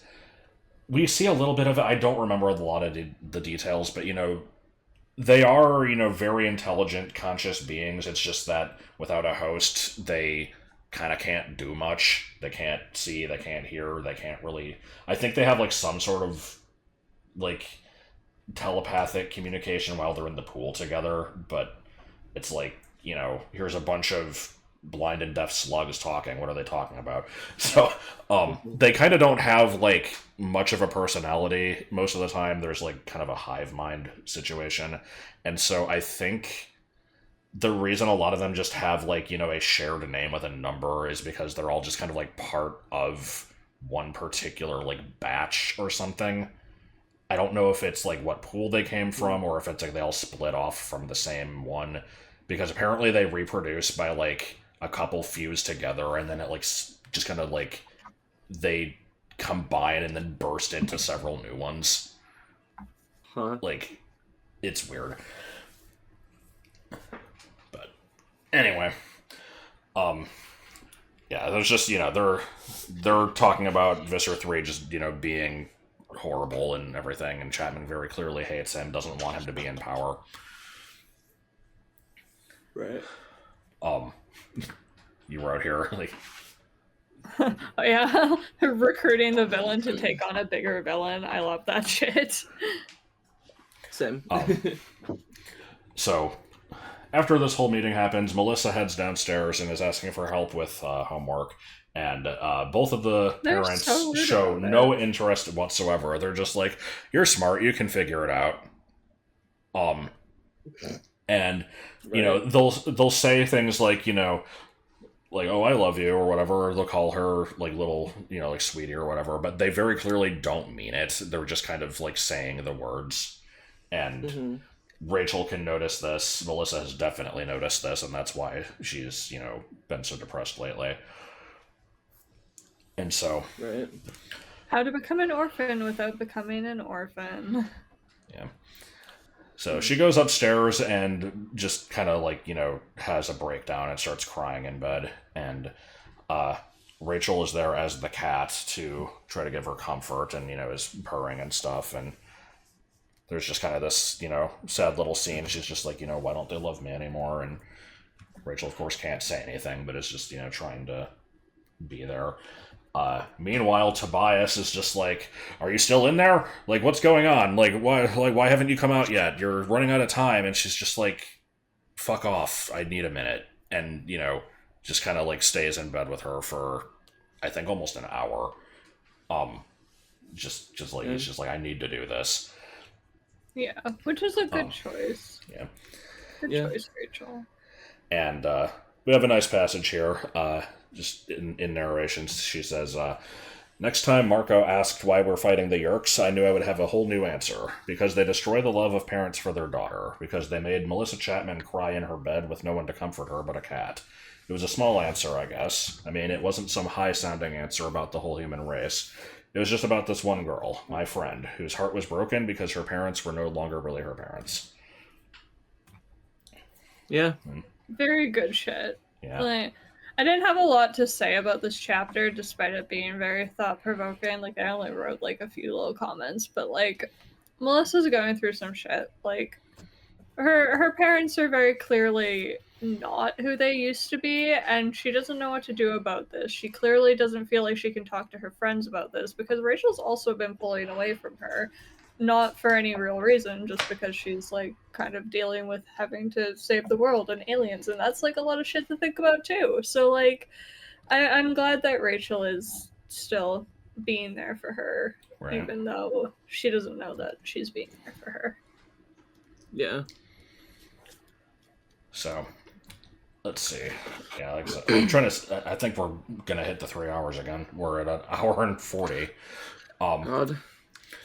So I have narrator Rachel now understands why Melissa has been so distant, compares their family situations. Whereas Rachel's parents are divorced, she knows that they still love her, whereas Melissa's don't. So very different dynamic there. Yeah. As like I enjoy how empathetic Rachel is. I would also probably spend hours ruminating about it and putting myself in Melissa's shoes. There's probably a bit of guilt there too, knowing Rachel also hasn't been making much time for Melissa. And then immediately after, who cares about that shit? Bitch. Fucking thermals. Yeah, thermals, bitch. I just wrote Pop mentioned.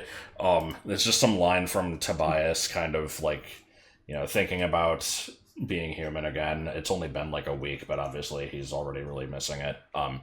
He says, you know, there's things you miss. Sitting back on the couch with a can of pop, a bag of chips, no school the next day. This only stands out to me because I called soda pop for most of my life because it's just a regional thing. That's what it was called up in Illinois. And I only switched after moving to Texas because nobody calls it that here, and I felt weird.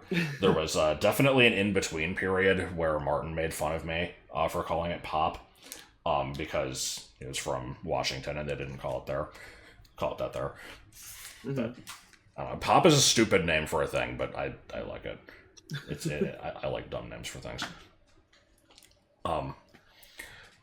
Rachel notes that during this whole bit of Tobias talking about these things he misses, it doesn't sound like him really feeling sorry for himself. It's more just kind of like stating fact. Yeah. Then we just kind of have like some weird comedic moment. And these happen pretty often, and I like these, and I don't know if we should always include them, but I'll, you know, play it by ear. They just kind of have this random discussion about, like, you know, if we're gonna have to wear these stupid morphing outfits, we need to, like, you know, coordinate or like make them proper superhero outfits and stuff. Like, you know, these colors are all garish and clashing. Like, right. I do kind of agree that they should get matching morphing outfits for the style points. And I couldn't tell if Mako was actually serious or just quipping, to be honest. I could see it going either way. it's probably a bit of both. He just says shit to be funny, but I feel like, you know, he probably means a lot of the things he says anyway. I forgot that Marco's mom drowned. So Marco's talking about the situation with his dad.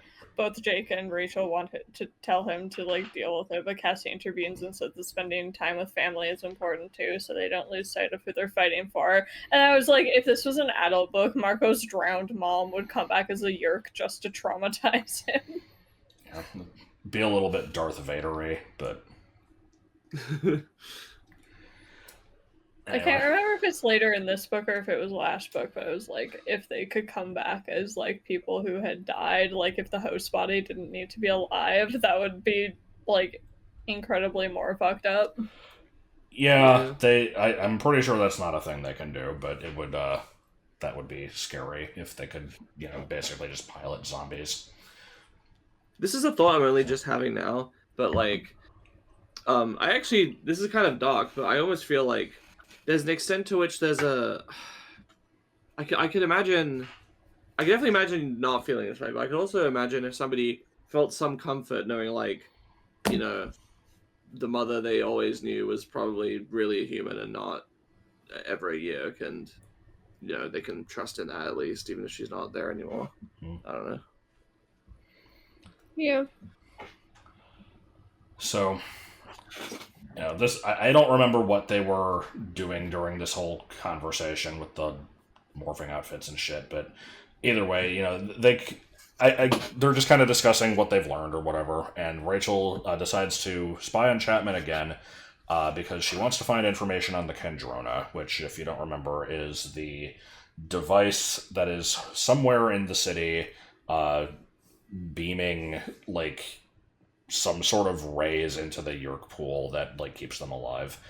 So, you know, if they can find that and destroy it, then that'll be a major blow to them. She wants to spy on them to find more information on that, and is specifically not telling anybody that she got in danger last time. But Cassie is suspecting something, and apparently Tobias is privately sharing his own suspicions with her.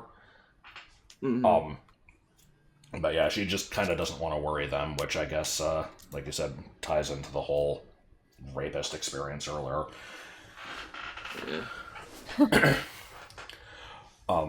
Chapter 16 begins with, it was a dark and stormy night. Sorry, I've always wanted to write that. And I'm just like, oh shit, proof that the books are diegetic. But I don't think we can take that too seriously.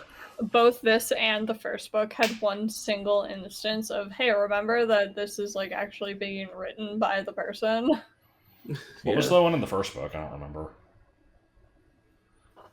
I don't remember off the top of my head. Oh, was it maybe it was the bit with Jake making some comment about, like, you know, I wouldn't see Tobias's eyes many more times after this, like, you know, as if it was this was an account from afterward. That. Yeah. Right. This is unrelated, but I once started a story as a kid one time with blood red clouds filled the sky with terror. And the best part is this never amounted to anything, and there was no reason for it. And then Jake just kind of gets, like, grounded off screen. I'm like, obviously his dad is a Yeerk trying to ruin their plans. He's definitely not morphed into something small, tagging along with Rachel. Yes. Going back to the... I have to pee. You guys can keep talking. I'll be right back. I'm so sorry. Okay. Sure. Because you mentioned your stupid blood red clouds thing, of course, now I have to bring up, what was it? Puce rain gurgled upwards out of the ground at the site of Bargo's funeral, washing away the sins of the unforgiven. That's so good. Stupid fucking line.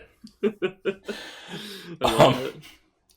So yeah, I just wrote, you know, Jake was grounded apparently, so he hasn't shown up to Operation Do the Same Thing Again. Because that's basically what it is. It's just like, okay. Yeah, I mean, this turns out to have been a lie, but... Yeah, let's just do what we did. We'll sneak into the house and sneak into the basement and repeat all the same exact story beats as before. I wrote a part here of, I just said, Cassie be all like, smiles mysteriously. Yes. The context there was, God, like, she...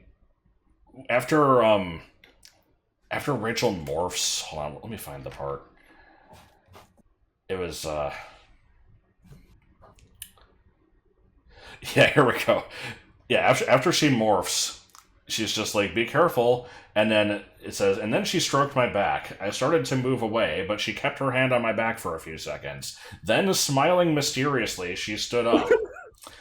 I found I lost interest in her expression. Cats don't really have much interest in humans. So it's like, okay, what the fuck was that? But, we'll find out later. Yeah, I got completely the wrong impression from this. When I read this, I thought that, like, Cassie was somehow acquiring the Fluffermorph from Rachel morphed as Fluffer, even though I don't think that's possible. Yeah, I mentioned earlier that it isn't. Right. We just have some comment here. I took off at a medium run. At a medium pace. Yeah. It was raining out, and so, she gets into the house and is sneaking around, and I'm just like, oh yeah, I'm sure a wet cat is definitely not noticeable at all. It's not like wet fur makes a weird smell. Right. Nick had a note here just saying, as she's following him down the stairs, she's like being very careful to not get tangled up in his feet at all, because it would be very uncat-like behavior. She's like, you fool, that's the most cat-like behavior. It's like, yeah, it is. True. But I suppose if that happened, then he would just be like, the fuck out of here. Then she wouldn't be able to follow him. Clearly this is the part where, Chapman trips on the cat and falls down the stairs and breaks his neck, and it becomes a very different book. Yes. Now I'm wondering how much of an impact on the series that would have. He remains a prominent character, but I don't know if he does anything that important. He's just kind of around. But he probably does some shit, I don't remember. But anyway, yeah, so she's following him just like before. Apparently he's a lot more like alert this time and keeps like randomly stopping. Right. And then all of a sudden Rachel hears Jake and Thought speak, and she freaks the fuck out, but manages to not draw too much attention. Manages to follow Chapman into the room anyway, hides under the desk, and Jake's just like, so, yeah, we figured that you were hiding something, and we wanted to make sure that you had backup, so I morphed a flea, and I'm riding on your back. And I noted... Smart. I said, I like how this was foreshadowed 3 different ways in the span of basically one chapter. I don't remember what those 3 ways were. One of them was Cassie smiling mysteriously. One of them was the sudden, like... Jake got grounded, he couldn't make it. And I think the other one is just how they kept talking about having to morph into bugs. Yeah, I don't know if that counts as being this chapter though. But either way, it's definitely been brought up a few times, and yep, that is what has occurred. I like that you wrote, do fleas count as morphing bugs? I'm questioning how they wouldn't.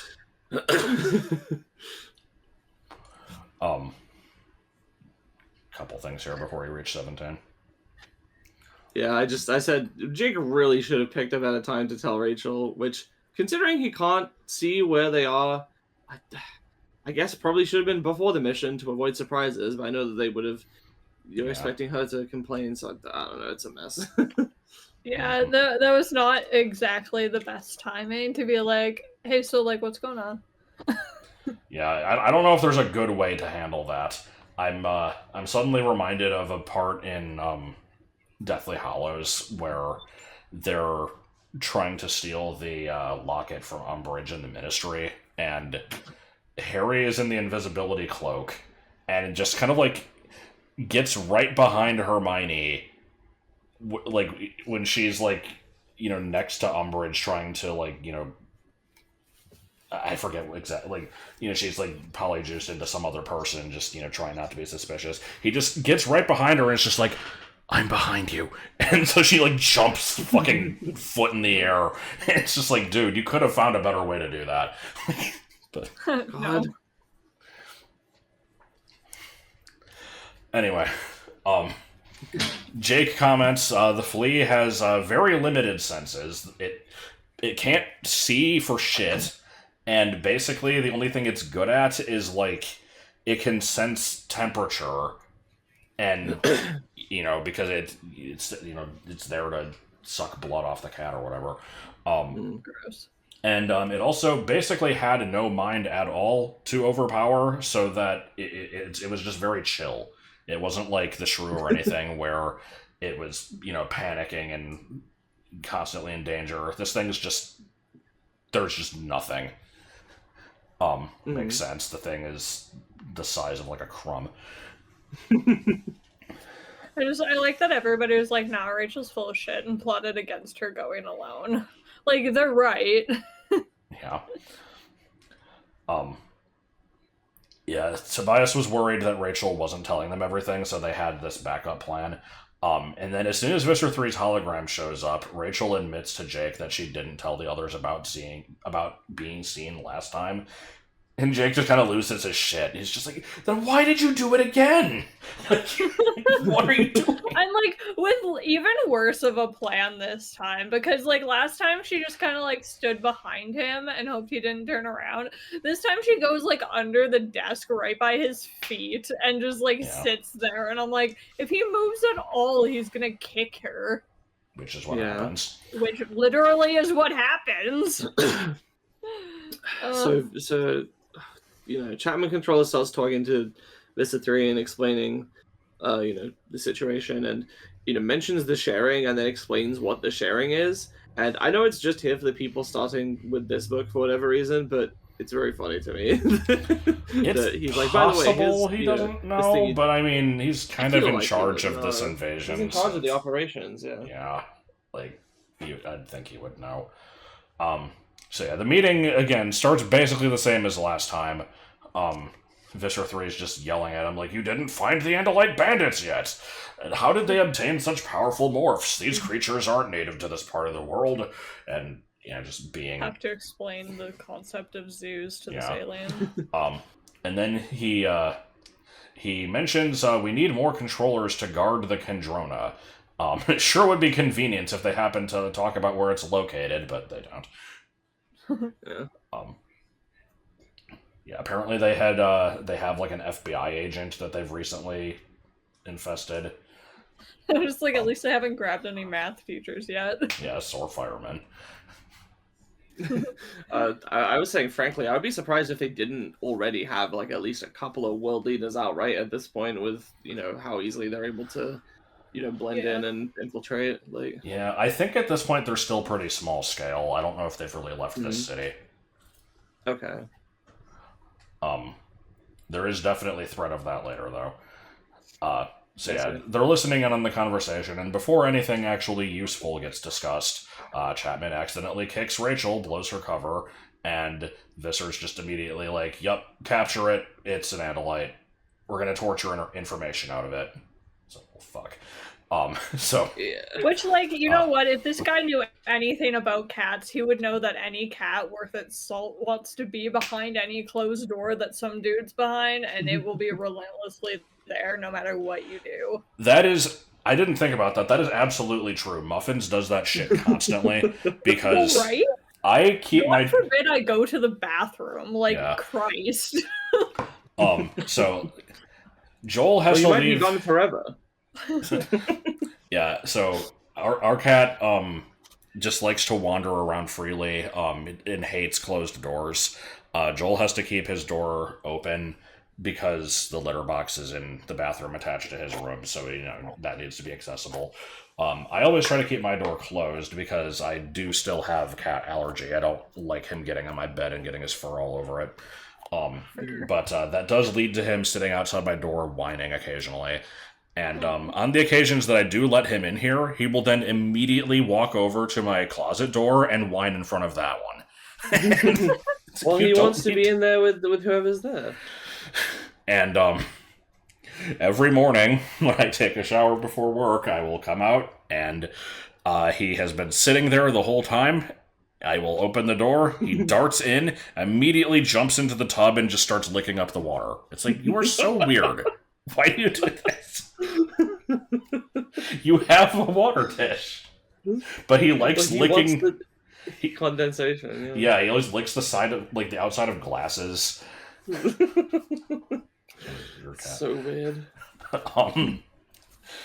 Anyway, getting back on track. So yeah, being caught, Rachel's just like, I can't really do anything about this, but I'm gonna cause as much suffering as possible. And so, she slashes Chapman up pretty well, but, obviously can't really do anything to stop him. Yeah, as well as, like, an 8-pound feline can. And, I wrote, Jake's role in this chapter and some of the next one is to constantly ask what's happening and only sometimes get an explanation. Because being a flea was the most useful thing he could do. That's literally all he does, is it's just like, oh no, I was caught, slashing. He's just like, what's going on? And then, then she gets, he finally gets her under control, throws her in the cat carrier. You stop moving, what's going on? I love how she's, like, putting up as much of a fight as she can against Chapman, and V3 is just watching this through the hologram, and he's just, like, cheering on the cat. He's like, magnificent animal! Like, I like that cat Rachel immediately turned V3 into a cat fan, because they're just tiny but fierce. Yes. He's like, this thing is fantastic, but kill it immediately. Because that's his answer to everything, it's just immediate death. Yeah. Oh, yeah.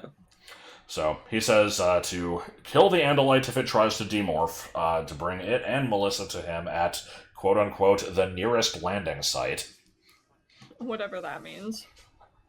Huh. That just makes me think of Strongbad saying, like, can you bring it to the drop point? What part of meet us at the stick? Did you not understand? You have a question here about hosts. Oh yeah. So I was like, so what if Chapman does become an unwilling host? Because we've seen the unwilling ones are just, like, thrown in cages in the pool while the Yeerk regenerates. Like, what's really the drawback of this? Like, he loses his TV privileges. But yeah, we see more about that later, though. There is a disadvantage.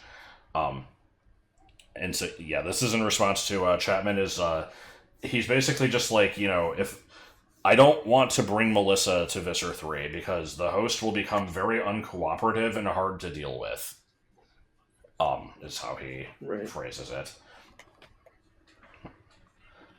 You have another note here? Oh, it's me. Sorry. I was reading the book, trying to figure out where I am. I said, I wonder if the Yeerks also have to kind of battle for dominance of the mind like the Animorphs do with animals, and that's why it's so annoying to have an unwilling host. And then, like, a few minutes or a few paragraphs later, Rachel likens it to her in the shrew. So, like, yes. Yeah. Good comparison. Apparently, despite the book outright making this comparison, it's not something I've really thought about that much. But, yeah, they do kind of have to deal with that a lot. So, yeah, he shoves her into the cat cage, and he's about to leave the basement. I guess his wife also came down there at some point. And both of them start losing control of their hosts, start lashing out violently. Chapman's wife starts choking herself. And they're just like one hand. Yeah. They're very clearly fighting back. Control over one of her hands. Said, it's funny that the Yeerks just keep calling him a Chapman. Does the guy not have a name? Yeah. It's just Chapman, no matter what. He doesn't have a name. Yeah, I had to actually look it up. I don't know when it's ever mentioned. Apparently his first name is Hedrick. What? That's not a name. I don't know when this comes up, but yeah. The second it does, I will highlight it. Hedrick hype. I just said the book always felt a little small scale and skippable to me compared to like the last one at least, but some of the scenes like this one and the stuff about like how Yeerks are tearing families apart do make it not really a waste. You get to see some expansion of the overall world and some character development and stuff. But yeah, they raise the point that losing control over the host body at inopportune times would be terrible security, especially since Chapman kind of has like a more public job. So, you know, if he just starts having these moments where the Yeerk isn't in control anymore and, you know, has the ability to freak out and warn people, this could be an issue. So the deal to keep Melissa safe is still in their best interest here. Then we get a really weird scene. So, you know, he's being forced to take this cat out to the car. And so he does this, and Melissa sees him and is calling out, like, you know, what are you doing with Fluffer? Stop! And he just completely ignores her. And I'm just jumping ahead to the start of the next chapter real quick, but he, like, this happens for a while. Yeah, like, she's screaming at him for, like, quite a bit. Yeah, okay, here we go. Rachel is calling out in Thought-Speak to Tobias, like, find the real cat, quick! And so he does, and then flies overhead, you know, to freak out the real Fluffer, like what was kind of seen earlier when Rachel freaked out. And so now we have the two cats both in the same place, and Melissa's like, what? And Chapman's just like, this cat that I have in the cage is, you know, just some other, like, random cat that got into the house, so we're going to take it to a shelter. And Melissa's like, well, why didn't you just explain that when I was, like, you know, screaming at you?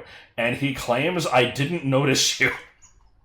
She's like, but Daddy, I was crying. Yeah. Like, she was crying and grabbing him, and he's just like, I didn't notice you. It's like, I mean, what else do you say? Like, yeah, he just had to give a shitty lie, and that was the best he came up with, apparently. This poor girl. Right. Also, I like my comment, Fluffer seeing Rachel Fluffer is like when a cat sees its reflection in a mirror and gets all puffy. Okay.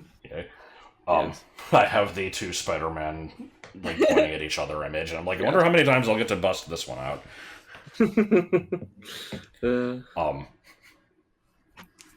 So, yeah, he's driving them to this alleged landing site. Rachel and Jake are arguing over what to do. She wants him to get away and demorph. She doesn't really see a way out of the situation herself, but at least wants him to be safe. She says, the only hope for me is to stay in cat morph. They'll probably, you know, but at least they'll never find out about the rest of you. And it's just like, damn, she is willing to face death this early in the series. We already kind of saw this with Marco in the last one, but still, like, this shit gets heavy. Yeah. And, you know, Jake is wanting to continue to stay with her, as helpful as obviously he's been so far. And she starts kind of like scratching to annoy him. And he's finally like, okay, fine, I'll, you know, hop off and go demorph somewhere. So they get to the landing site, which is just the construction site from the last book. The Blade ship, which is Visser 3's big ship, and then also a couple smaller bug fighters land. I'm just like, I wonder where the Yeerk ships are, like, hanging out just outside the atmosphere. They have some sort of cloaking devices, yeah. They're just kind of hanging around, I think. Here's another just solid quote, is, fear is like a worm inside you. It eats you. It chews your guts. It bores holes in your heart. It makes you feel hollow, empty, alone. Can I make a stupid joke immediately about how we lose Rachel as a character and gain Melissa instead?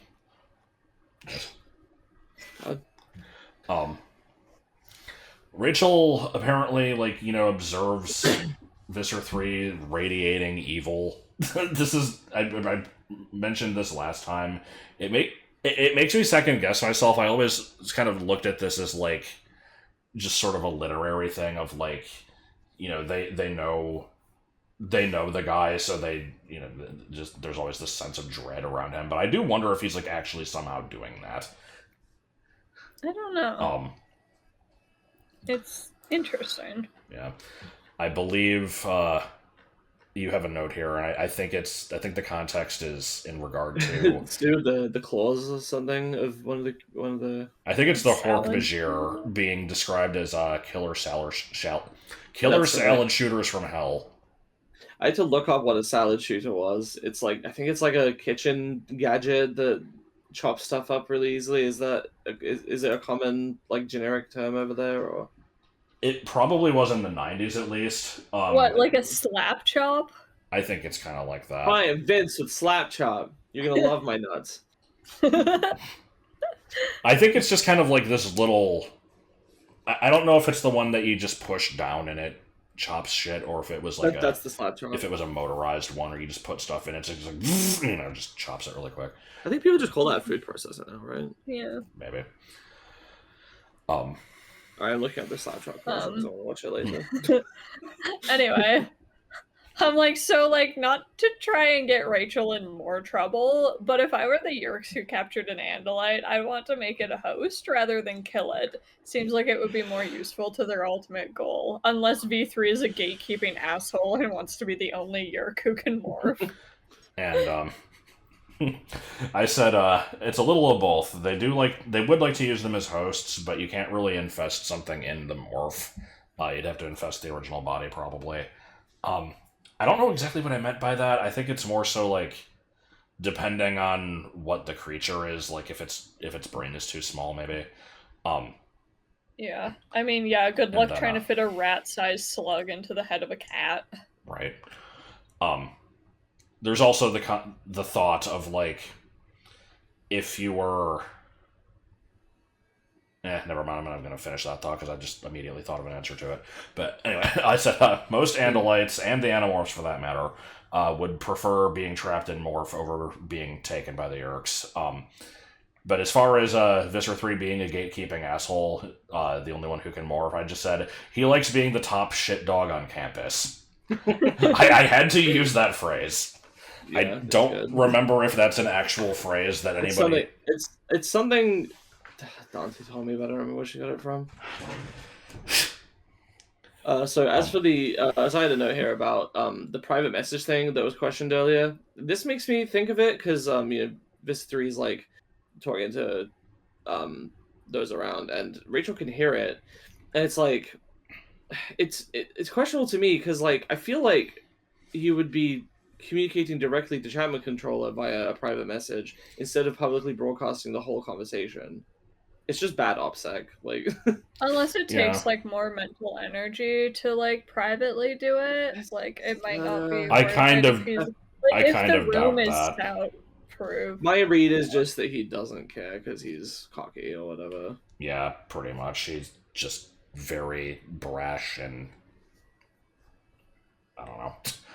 He's kind of stupid. Yeah. So, yeah. Visser once again utilizes the cat brain. Yeah, he intimidates Rachel, speaking to her directly for the first time.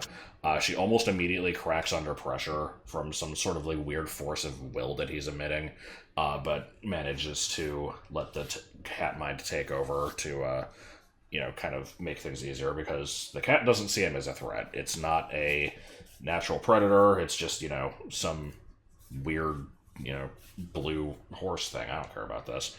And so the cat is just kind of casually sniffing at the... Yes, I liked that. Yeah. So, another passage I wrote down as being notable. He says, I see you damaged my servant in S226, Andalite. No one ever accused you Andalites of lacking courage. You are a race of fools, but brave. What am I supposed to say? Thank you. Why not answer me, Andalite? I know you hear my words. This charade is pointless. I know what you are. I said nothing. I tried to think nothing. I was afraid that if I said anything, he would instantly know that I was not an Andalite. If he realized I was human, the others would never be safe. I had to stay in this body, I had to die in this body, and take my secret with me. My note on this is, when I read these books as a kid, I mentioned before I read a lot of them just kind of out of order or, like, skipped certain ones. And I always found it weird that they considered it so important that the Yeerks don't find out that they're human. It makes sense to protect their specific identities. And it's the type of thing of, like, if they find out who one of us is, then they can look in our, they can find out kind of like who our friend group is and then find the rest of them.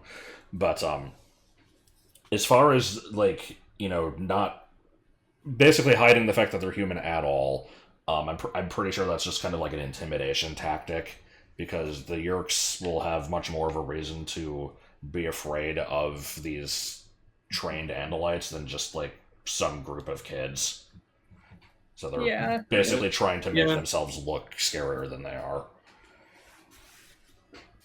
Yeah, I said he'd probably consider them the same as he considered the cat, amusingly fierce but overall pathetic and not worth it.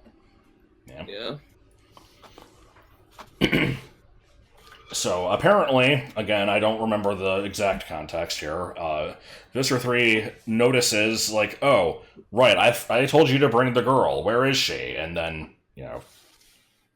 Chapman's like, I didn't bring her. And so he goes crazy and immediately starts threatening Chapman. He gives his reasons for why, and then he asks permission to let the host speak to the Visser directly. And so he kind of, like, turns off his control, and then Chapman, like, collapses, not, like, having used his own body in quite a long time, and, like, barely remembers how to talk, and he's, like, slurring his words and stuff, which is a powerful visual, though the nitpicky side of me noted, like, doesn't he get control back every few days? Like, I don't know. Mm-hmm. But, so yeah, he's explaining, I became a voluntary controller under the agreement that Melissa would be spared from the Yeerks. And he's saying, saying this as a human directly to the Visser, just trying to kind of stand up for himself. Yeah. He also makes a comment about his wife. Yeah, he kind of indicates his backstory about, like... Yeah, and I'm like, I was not expecting the backstory drop from Chapman. Like, I had him flagged under asshole authoritative white man who probably just wants more power, not I was forced to because my wife was trying to give up our daughter. Now I'm wondering what the hell is wrong with his wife and why Chapman ended up with the more important role of the two. I forgot the detail, like, that she was wanting to give Melissa up. Yeah, because my wife, who was one of your creatures, threatened to give you my daughter because, like, he didn't want to join, but she threatened to give up Melissa if he didn't. So I guess he ended up with the more authoritative role simply because he has a more, like, public figure. I guess, yeah. It's still not that important of a role. It's weird, like... He's just he's the vice principal of a school, like. Yeah, like he's more public, and I mean, I guess. What does Mrs. Chapman even do anyway? I don't know if it's ever said. She probably does something, but I'm not sure. So. She chops vegetables. Robotically. So, another passage here. The situation has changed, Visser 3 said. The Chapman person is an important part of our work. We cannot have him endangered by some uncontrollable human. The girl, Melissa, is no threat, but Chapman struggled to lift himself once again with clumsy legs and awkward arms. He rose to his knees, then slowly he stood up. He was wobbling and swaying, but he was standing. The girl is no threat, he repeated in a stronger, more confident voice, but I am. Like Chapman having a casual badass moment, proving that he is actually the Tom of this book. Plot twist, Melissa, your dad does love you. Yeah. And then he just kind of like immediately gets fucked over. And I'm like, well, he's immediately less of a badass, but the thought is there. Yeah. Yeah. So the Yeerk takes control again, reiterates, I'll be more used with a passive host. The Visser kind of hesitantly accepts this, turns its attention to Rachel, is going to bring her into the ship. And, oh god, yeah, go ahead. Oh yeah, I'm curious. If morphing back to a human takes a few minutes, what happens if they're like mid-morph when their 2-hour time limit is up? Do they get stuck as a half animal, half human monstrosity? And I'm like, probably. Look forward to book 3 and 21. Which is slightly terrifying. Yeah. So, turns out, Jake is still on Rachel as a flea. There was a moment earlier I forgot to mention where she is kind of calling out, like, Jake, I changed my mind. You don't have to leave. Come back. And he didn't respond. And he's just like, okay, well, he would have come back if he actually heard that. So I guess he's actually gone. But nope, he called her bluff. He never left. Oh, Jesus. Okay. Amber Alert. But yeah, he called her bluff. He's still there. And she's just like, I only have about 15 minutes left before my 2 hours are up. And Jake's like, oh, cool. I morphed before you. I probably only have about 10. Like, damn it, Jake.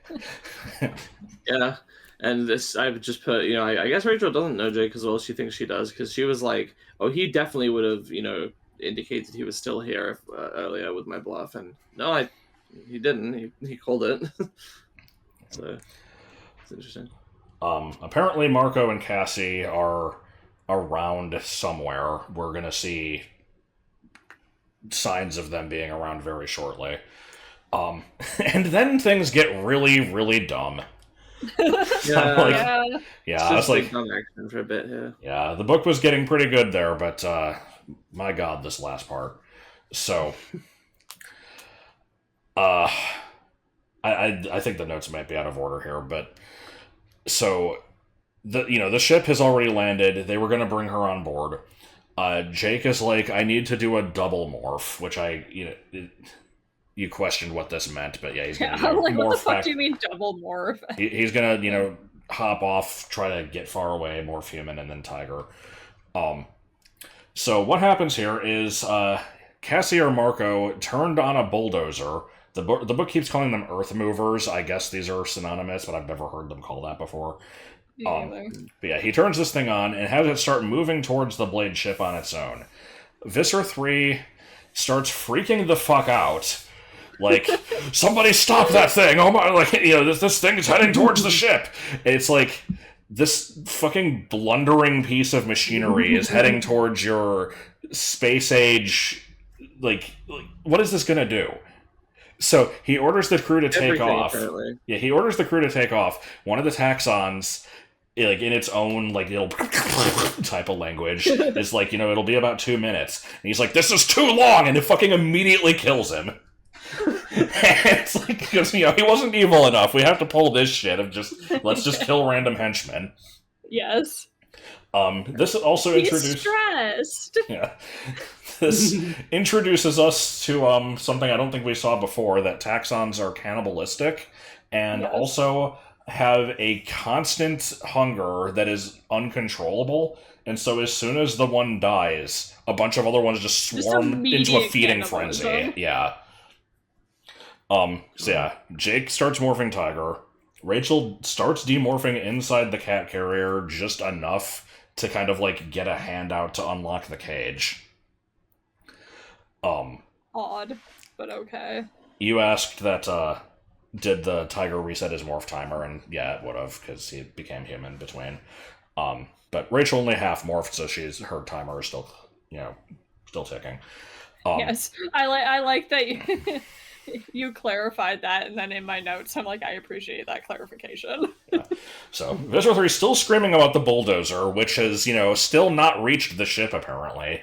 And so someone vaporizes it. The only reason I can think of that he's so, freaked out is, maybe he's, concerned that the noise will draw attention and that they'll be, discovered? Well, we'll see later. It's dumber than that. But, yes. Yeah. So, yeah, someone vaporizes the bulldozer. I guess they just point a Dracon beam at it or something. And as we've seen before, those can sometimes just vaporize an entire object, and sometimes they just kind of like cut holes through stuff. I don't know. But Rachel panics because she doesn't know, like, if, somebody was on board, if they just got zapped, whatever. Tiger Jake attacks the Visser. Attacks on C as Rachel demorphing. She flops out of the cage, as still mostly cat. Goes back to fully cat, and then fucks off. They're running away from Hork-Bajir and stuff. She's being chased by one until it gets distracted by another bulldozer getting turned on. And then Visser 3 is apparently now in some giant rock monster morph. And as one does. Pulls away, like, this pile of rubble that she was hiding under. And it's like... How quickly did he fucking morph? I don't know. Because, he would have had to change back to himself and then to that rock thing. Well, no, he was already in Andalite form. He just morphed straight from that. Oh, I thought he was still in his weird form. I don't know why I thought that. Which one? The whatever form he was. Oh, he wasn't even in the... I don't know. Oh, you're thinking about the Venarchs? Yeah, maybe. Yeah, no, that was earlier. So yeah, this thing is described as, I said, Visser 3's monster of the day, because that's really what it is. He busts these things out, and they're never seen again. It's 20 feet tall, 3 legs, tiny head, and apparently is capable of tearing apart the cement floor with its bare hands. I'm like, how does he acquire all these beasts? Is there an intergalactic monster zoo? I don't know if we ever get an answer to that. I like to imagine that he just, kind of goes planet hopping. He's like the crocodile hunter. Yeah, he's just in constant search of interesting new things to acquire, and it's probably like dragging around a bunch of other controllers that just kind of have to deal with him going on these trips. And I don't know. I don't know how many of these he has. From V3's point of view, that's just like going about monster hunting. Anyway, I was gonna say, I think we see stuff from his point of view. I've never read Visser. But that's a much later thing. Anyway, so he basically gets Rachel trapped, but then he gets distracted again, but for long enough for her to jump like out of his arms and escape. And the distraction here is, I'll just read exactly what I have written here. Apparently, a bulldozer plodding around at about max speed, which I looked up is about 10 miles per hour, is enough to make a bug fighter fucking explode by just kind of tapping into it. And so, yeah. And yeah, I've mentioned I've listened to the Pop Arena reviews multiple times. He had a field day over this one, so I don't want to retread all the same ground. But like, the fuck are these ships made of? I said tissue paper and gunpowder. I could see the bulldozer knocking one over, but why the fuck did it explode? Also, what's going on? Is Marco hot-wiring these things and then, like, dropping a cinder block on the gas pedal to just have it move forward on its own? Or do these things have the keys left in the ignition? Do they not need keys to start? What is this ending? There's not a lot, yeah. I'm like, keep in mind they started the things as birds, so like... Yeah, I don't know how they managed to make them start moving. I'm like, I think we're not supposed to think about it. Why we're doing this. Right. There's, what's happening off screen is, they're Marco Cassie flying around, like, what do we do? How do we help? Oh, I know. We fly down, demorph, fucking... Oh, good, they left the ignition on. And you turn this thing on. That'll show them. And this thing's just like... Stop it immediately! Why did we strap all the dynamite to the outside of the ship?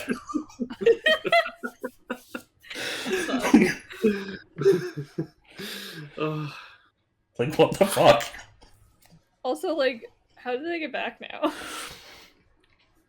Well, they blow up the bug fighter, which are just like these little combat ships. He came in a bigger ship. Yeah, they can just get into the big one. But I mean, Visser's killing them all anyway, so. So. Anyway, after this brief distraction, Visser 3 is, he goes on a rampage, but then he starts chasing Rachel again. He's just about to catch her, but then Tobias flies down and, grabs the cat. Apparently he's strong enough to do this. And drops her into a tree. Yeah.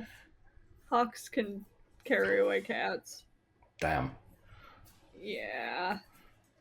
Hawks and owls. It happened to a few of the farm cats.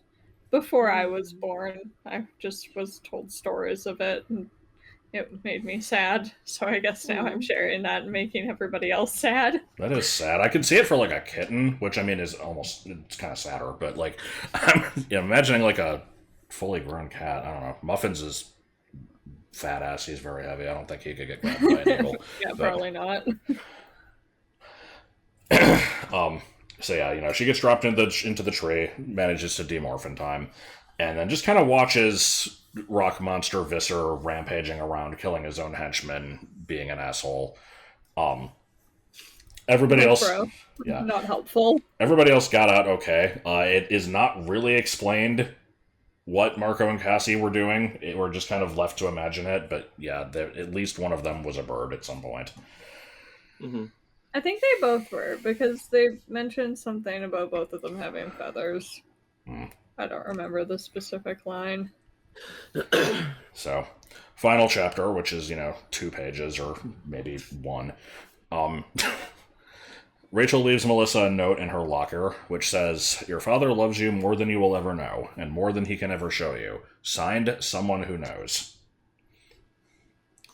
And she mentions that she printed out on her word processor, and this is really nitpicky, but I'm like, that doesn't sound right to me in the modern day, but I also wonder if it would have even sounded right back then, because the word processor is like Microsoft Word or whatever. It's the thing that you write it, the program that you write it on. The printer is the thing printing it. So, like, you could say I printed it out on my computer, or, I guess, but saying printed it out on my word processor just sounds wrong. It makes it sound like the word processor is hardware.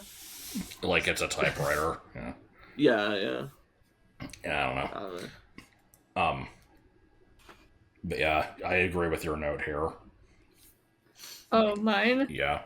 Like, yeah, if I were Melissa, I don't think that note would have, like, actually helped me much. Like, it's really cryptic and would have just made me wonder why. Yeah, I felt the same way too. I get wanting to end the book on a more hopeful note, though. Yeah. So, once again, they have come out of a Yeerk encounter without really accomplishing much, but they push forward. Marco's still putting on a show about not really wanting to continue, but narrator Rachel notes that he does this in a tone of mock horror, so probably even he knows that they still have to do what they can. And that is where we end. Yep.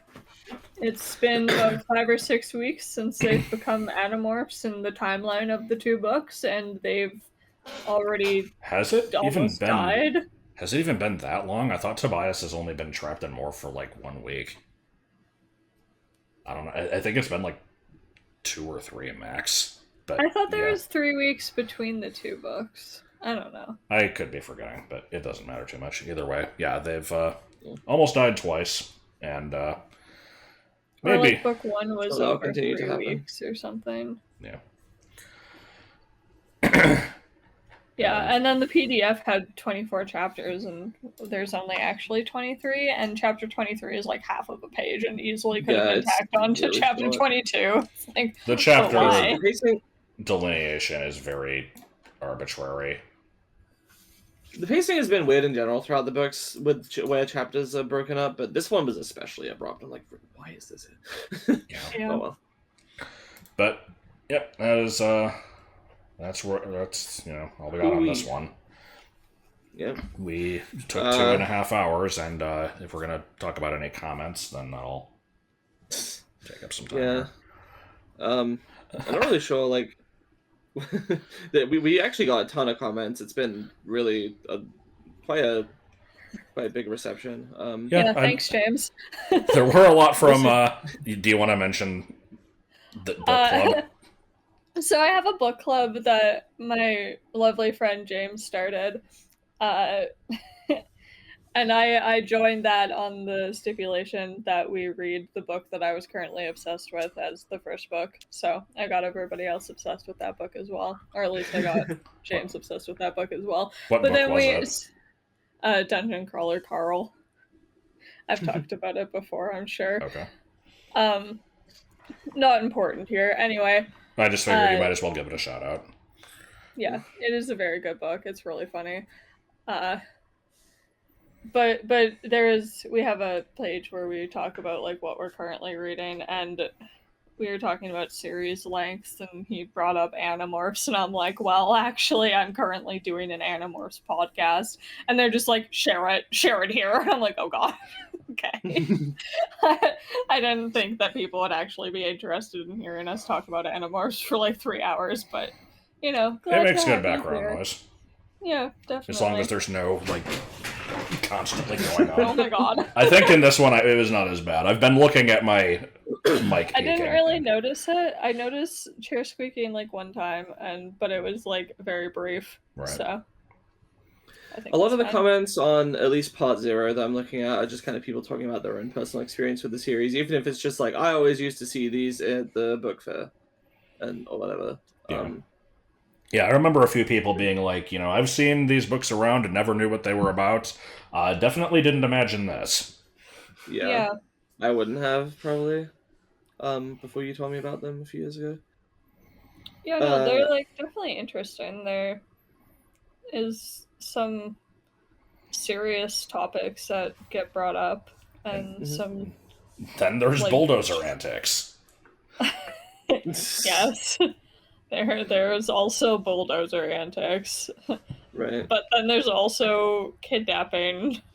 Right.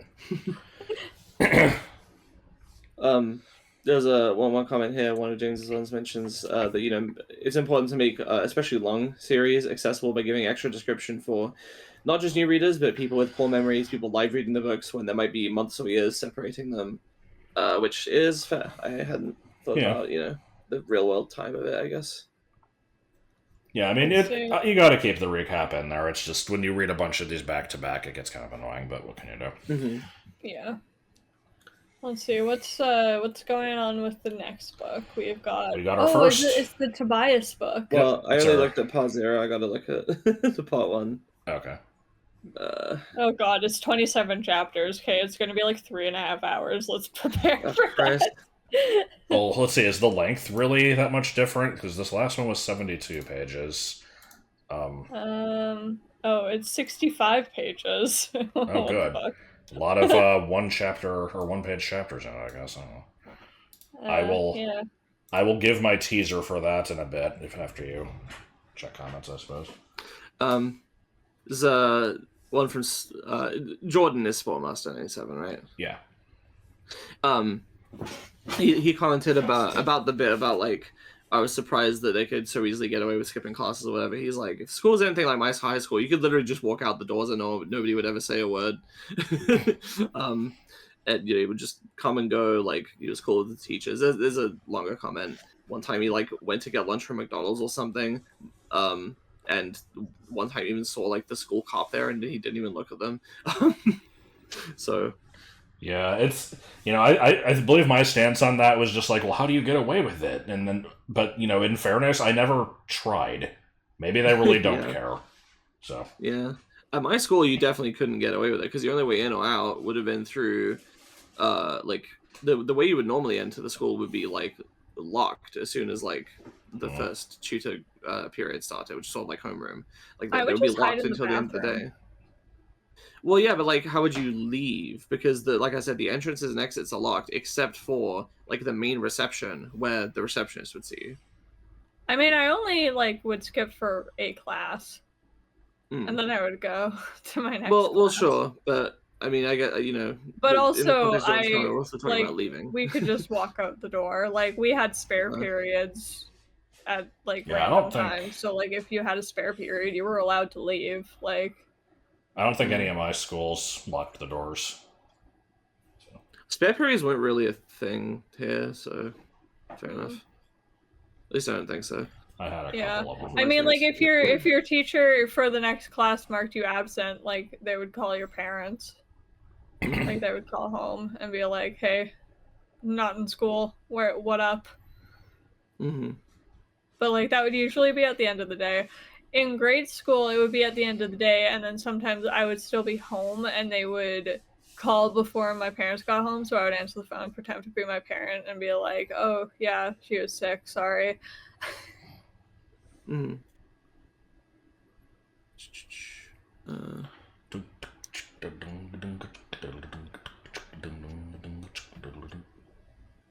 So comment here about like planning out how the mechanics of things should work, just because of like some of the early installment weirdness and inconsistency. I don't know how common that is because I'm not as much of a reader, admittedly, but Jake is saying if you have to retcon several major functions in your book, that can be kind of rough for readers. That's fair.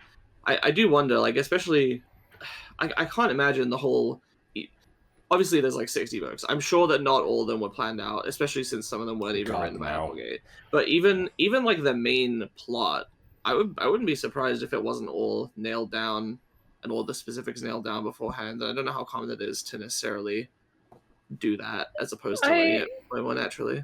I feel like it really depends on the writer. Like it's kind of a matter of writing styles. Like that's that's the difference between somebody who does like an entire like story web and maps out everything and just kind of writes the in-between bits of the plot between like story points, or somebody who just like writes it as they go and kind of like edits along the way. So it is both common and uncommon. Like it happens. I forgot about this until right now, but there's a note on this Animorphs fan site called Yeerk-controlled. It's a Andalite term. It says that apparently Axe was originally supposed to show up in this book, but once it became certain that Animorphs was going to turn out to be a long-running series, they delayed his appearance to a later book. It's interesting to me that after having the first one made, but not the second one, that it was already clear that it was gonna be successful, and to change plans like that. Yeah. I mean, I think these were monthly releases, but maybe they didn't start out that rapid. Maybe there was bigger gaps between them until a certain point. I don't really remember. I see. But yeah, there was I was just gonna say there was definitely a point where they kind of like realized like, okay, this is gonna be a big thing. We can afford to have these, megamorph, weird blockbuster pointless ass adventure books and all these like prequels and side things, and we're gonna spread this shit out. And God, if we ever do the megamorphs thing, that shit is legit gonna be 8 hours long. I'm not sure how we'll do those yet. The first one is gonna be. We might have to break those up by pods or something. Yeah, probably, because Megamorphs 1 is going to be between books 7 and 8, so we'll have to figure that out by that point. I was just going to say that the thing about different writing styles actually just reminded me. I think I remember George R.R. Martin saying something about that. Like he characterized the two, or he broadly categorized two styles as like architects and gardeners, where architects are very meticulous in advance about exactly how it is, and gardeners like plant seeds and then just a bit more freeform, figure out how it blossoms from there, and don't necessarily know how it will end or pan out in the long term. Yeah. And he's more of the latter, which is probably why it takes him so fucking long to write. Yeah. Still waiting on wins, man. I am definitely a make it up as you go writer. But when I write my like actual book that I want to publish, I plan to like try and at least map out a bit of the plot ahead of time and like know where I want to go with it, so I don't get like the fanfic virus of ongoing where is this headed ness. Right. Yeah, if I guess the thing that I've done that probably comes the closest to any like actual writing is the story for BA3, and that one is definitely planned from the beginning, but there's a lot of like tweaking and making up smaller points as it goes. So. Yeah, I imagine it's a spectrum. Well, that's always like why I always like to write my rough copy down on paper so I get my ideas out there physically, and then when I go back through it and like edit it and like revise the stuff that I've written in the past, I go a lot more in detail when I'm typing because I have more room on the page. And that like kind of lets me get more free with it because I already kind of have a structure. Now I just get to like decorate it. There's a comment here about if you can't recognize the voice of your immediate family member, that's pretty pathetic, referring to the part where Jake is like, this voice seems familiar, and it's Tom. To be fair, I think a large part of how people sound with their voice is like inflection and stuff. So if a different being was speaking through your voice, it wouldn't necessarily sound the same just because your vocal cords are the same. True. So, yeah. We should probably wrap up. I think you have to go in like 10 minutes. So yeah, I do. Are there any other comments you noticed you want to address? There's a hole at the top of the pool, and they're questioning why no one thought to dump poison into it. To be fair, I don't know what's poisonous to the Yeerks. How would they get enough poison for it? We don't know that yet. Yeah, Wait, I'm God damn it. What? I like the oatmeal book. Yes. I'm still convinced that the hole at the top is it retconned. I don't remember this ever coming up again. Yeah. Yeah, I think most of the rest of it is kind of just... Okay. So yeah, I guess just, brief teaser for the next one. It's our first Tobias book, and of course, at this point, Tobias is, like, probably the most interesting character, and we get to see what he's been going through, being stuck as a hawk for however long it's been, and that'll be, maybe not fun, but it will be insightful. That'll be interesting. And what is that one called? It's The Encounter. Yeah, I don't know what this encounter is. But I mainly just think of that one as being the first Tobias book. It has, more of a plot beyond that, but let me think. We have unnecessary fishing. We have very convenient baseballs. Good. I already hinted towards the existence of a, what happens when the timer runs out when people are between morphs? Ooh, and we're going to be seeing that. Giant vacuum hoses. I don't know. We'll see. Giant anyway. So. Well, yeah, I've said all I have to say about it, and I have to go pretty soon. So. And hopefully it will not be such a long break until the next one. And hopefully the next one won't... I mean, it's going to be longer because it's a longer book, but I came in late, so a lot of things I was going to say you guys had already said, so I had fewer notes. It might also be a good idea to just make fewer notes in general. Maybe. This is... I have too much to say. I can't help pointing out every stupid thing. I'm the same we could maybe skip over talking about some of the just like stupid comments when we're just like talking about the book. But they're funny. I know about the Indian Facebook page meme. I mean, yeah, we got like if we're not going to talk about the Indian Facebook page meme, then what are we doing here? The whole point is to we discuss the book and we make stupid jokes. Yes.